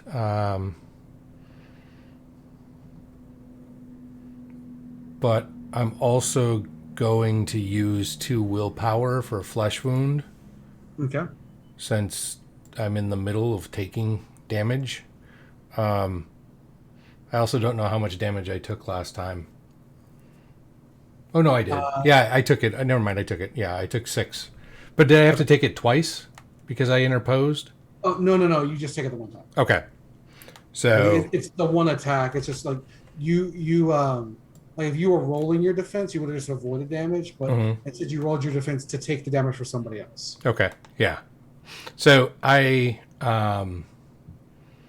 gotcha. I will save the one action to do that again and spend the 2 willpower for the flesh wound.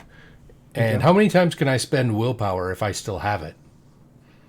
Until you don't. Okay, so I'm also going to spend one to double my dice on this Okay. attack. Are you pairing that with like a heavy blow? Yeah, Okay. so I'm going to pair that with, a heavy blow. So,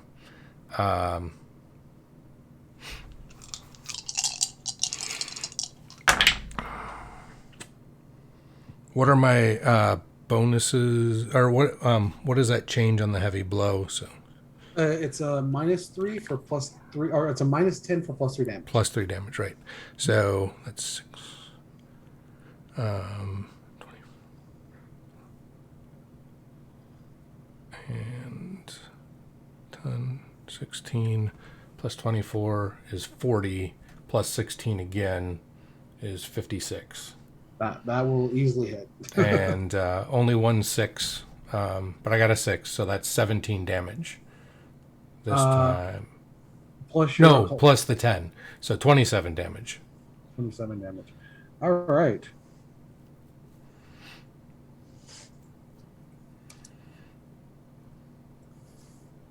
That weirdly worked out to the. All right. So, you summon this like inner fire, and what does this look like? Because like we know that Bulwark can draw on the magical energies of Hephaestus' circlet, and you're spending willpower to increase your damage, basically. So what does that look like? So in this darkness, this supernatural darkness of sorts, the fire within the magma blood of Bulwark intensifies, and it starts to glow red hot, like, well, molten lava would, and seeps through every crack and crevice of his stone exterior. And his eyes flash bright red, piercing the darkness and looking straight at Cylon as he, his fist ignites in flame as it connects for this heavy blow. Awesome. And we will say that Cylon just kind of collapses back into the coffin with that blow. As it like burns away whatever was left of his non-skeletal remains.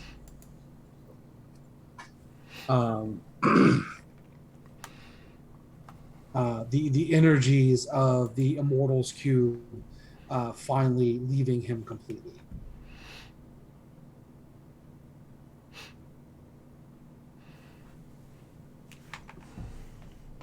Did we kill Math? Yes, I think you straight up killed him. That was what we were trying to do, right? You certainly solved this equation. I mean, I have no issue with it exactly, but Okay, good. I guess that he was already dead once. So I think there's a yeah. You worked around it this time. So, how did you get? Well, I don't know how you got the wrong body, but that was a bad trick. You're talking to the Oracle? Yeah.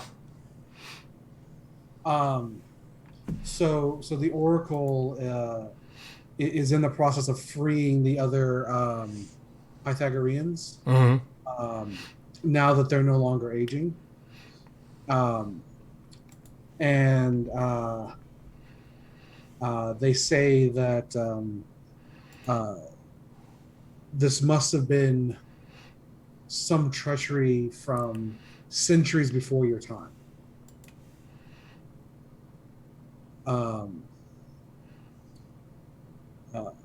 For Cylon's body to be placed in this grave, it is hard for us to even comprehend who would have done this and why. And it will take us time to understand the events of this evening.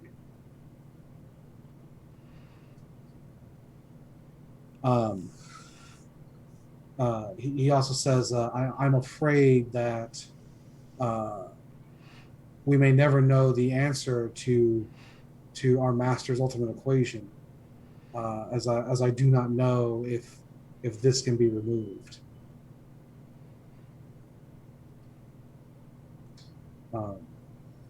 But we do thank you for everything you've done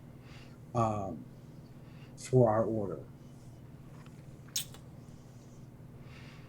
I don't know about you two, but I did nothing for this order.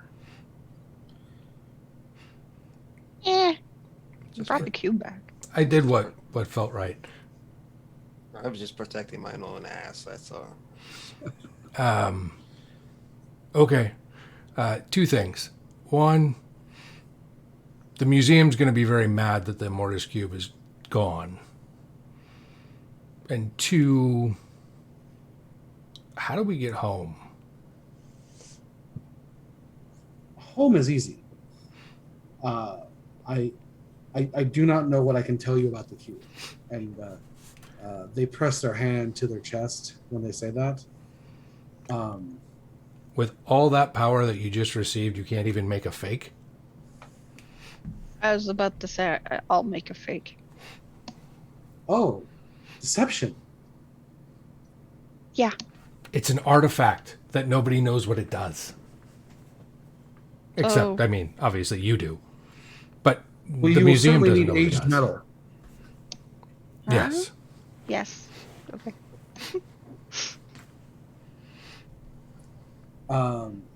So the Oracle will work with Technica to create a fake, which is just a cube, with the base inscriptions in it, so it looks exactly like it was supposed to.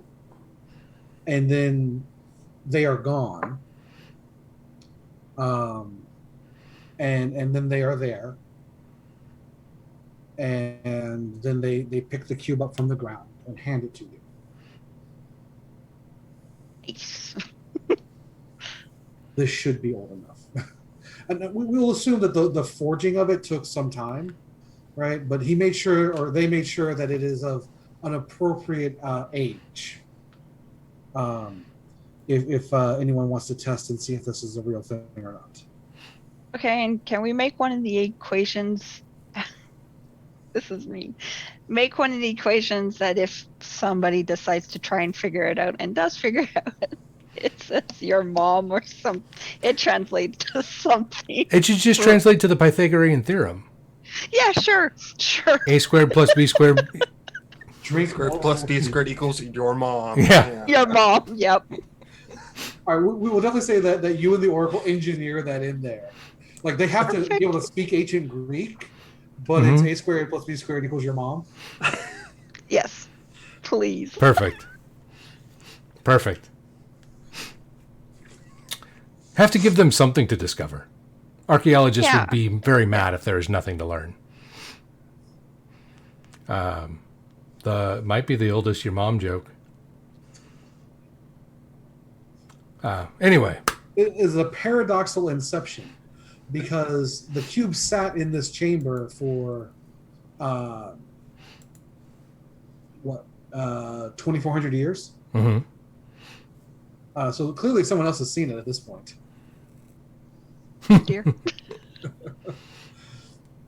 Yeah, true. All right. So You put something about Elon Musk in there too while you're at it? I'm sorry, I cannot balance your checkbook. well, thank you, Dave. It was a lot of fun. We've gone a couple minutes over. So go ahead, and then I'll... Oh, I was just going to say, we want to wrap up and do our outros at this point. So, what would you like to tell the audience about Metahumans Rising and what else they can find? Well, I hope everyone had a good time tonight. Oh, yeah. As I mentioned at the start of the session, this adventure will be available for our patrons starting tomorrow. And then we're going to be releasing the adventure for everyone else on Sunday. It'll include basically the initial museum heist all the way through meeting the Oracle. We have multiple different outcomes. There's some stuff that you guys didn't get to see that's in here as well. By the way, I'm putting this in the folder where your characters are. So if you want to read through the adventure, it's all there for you. You can find us at housedok.com. That's housedoc.com. We're on Twitter, which is house.pro. And then our Patreon is patreon.com/metahumans, I think. And we're also facebook.com/metahumans if you want to follow us on Facebook, Twitter, wherever you want to find us. All of our PDFs are currently effectively free to pay what you want. So if you enjoyed the game, you can explore it at a zero-cost option to you. And there's a ton of material.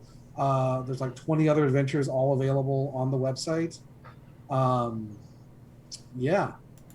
Thank you guys for having me. Like, this was super fun for me. And I hope you guys had, the same kind of fun I did.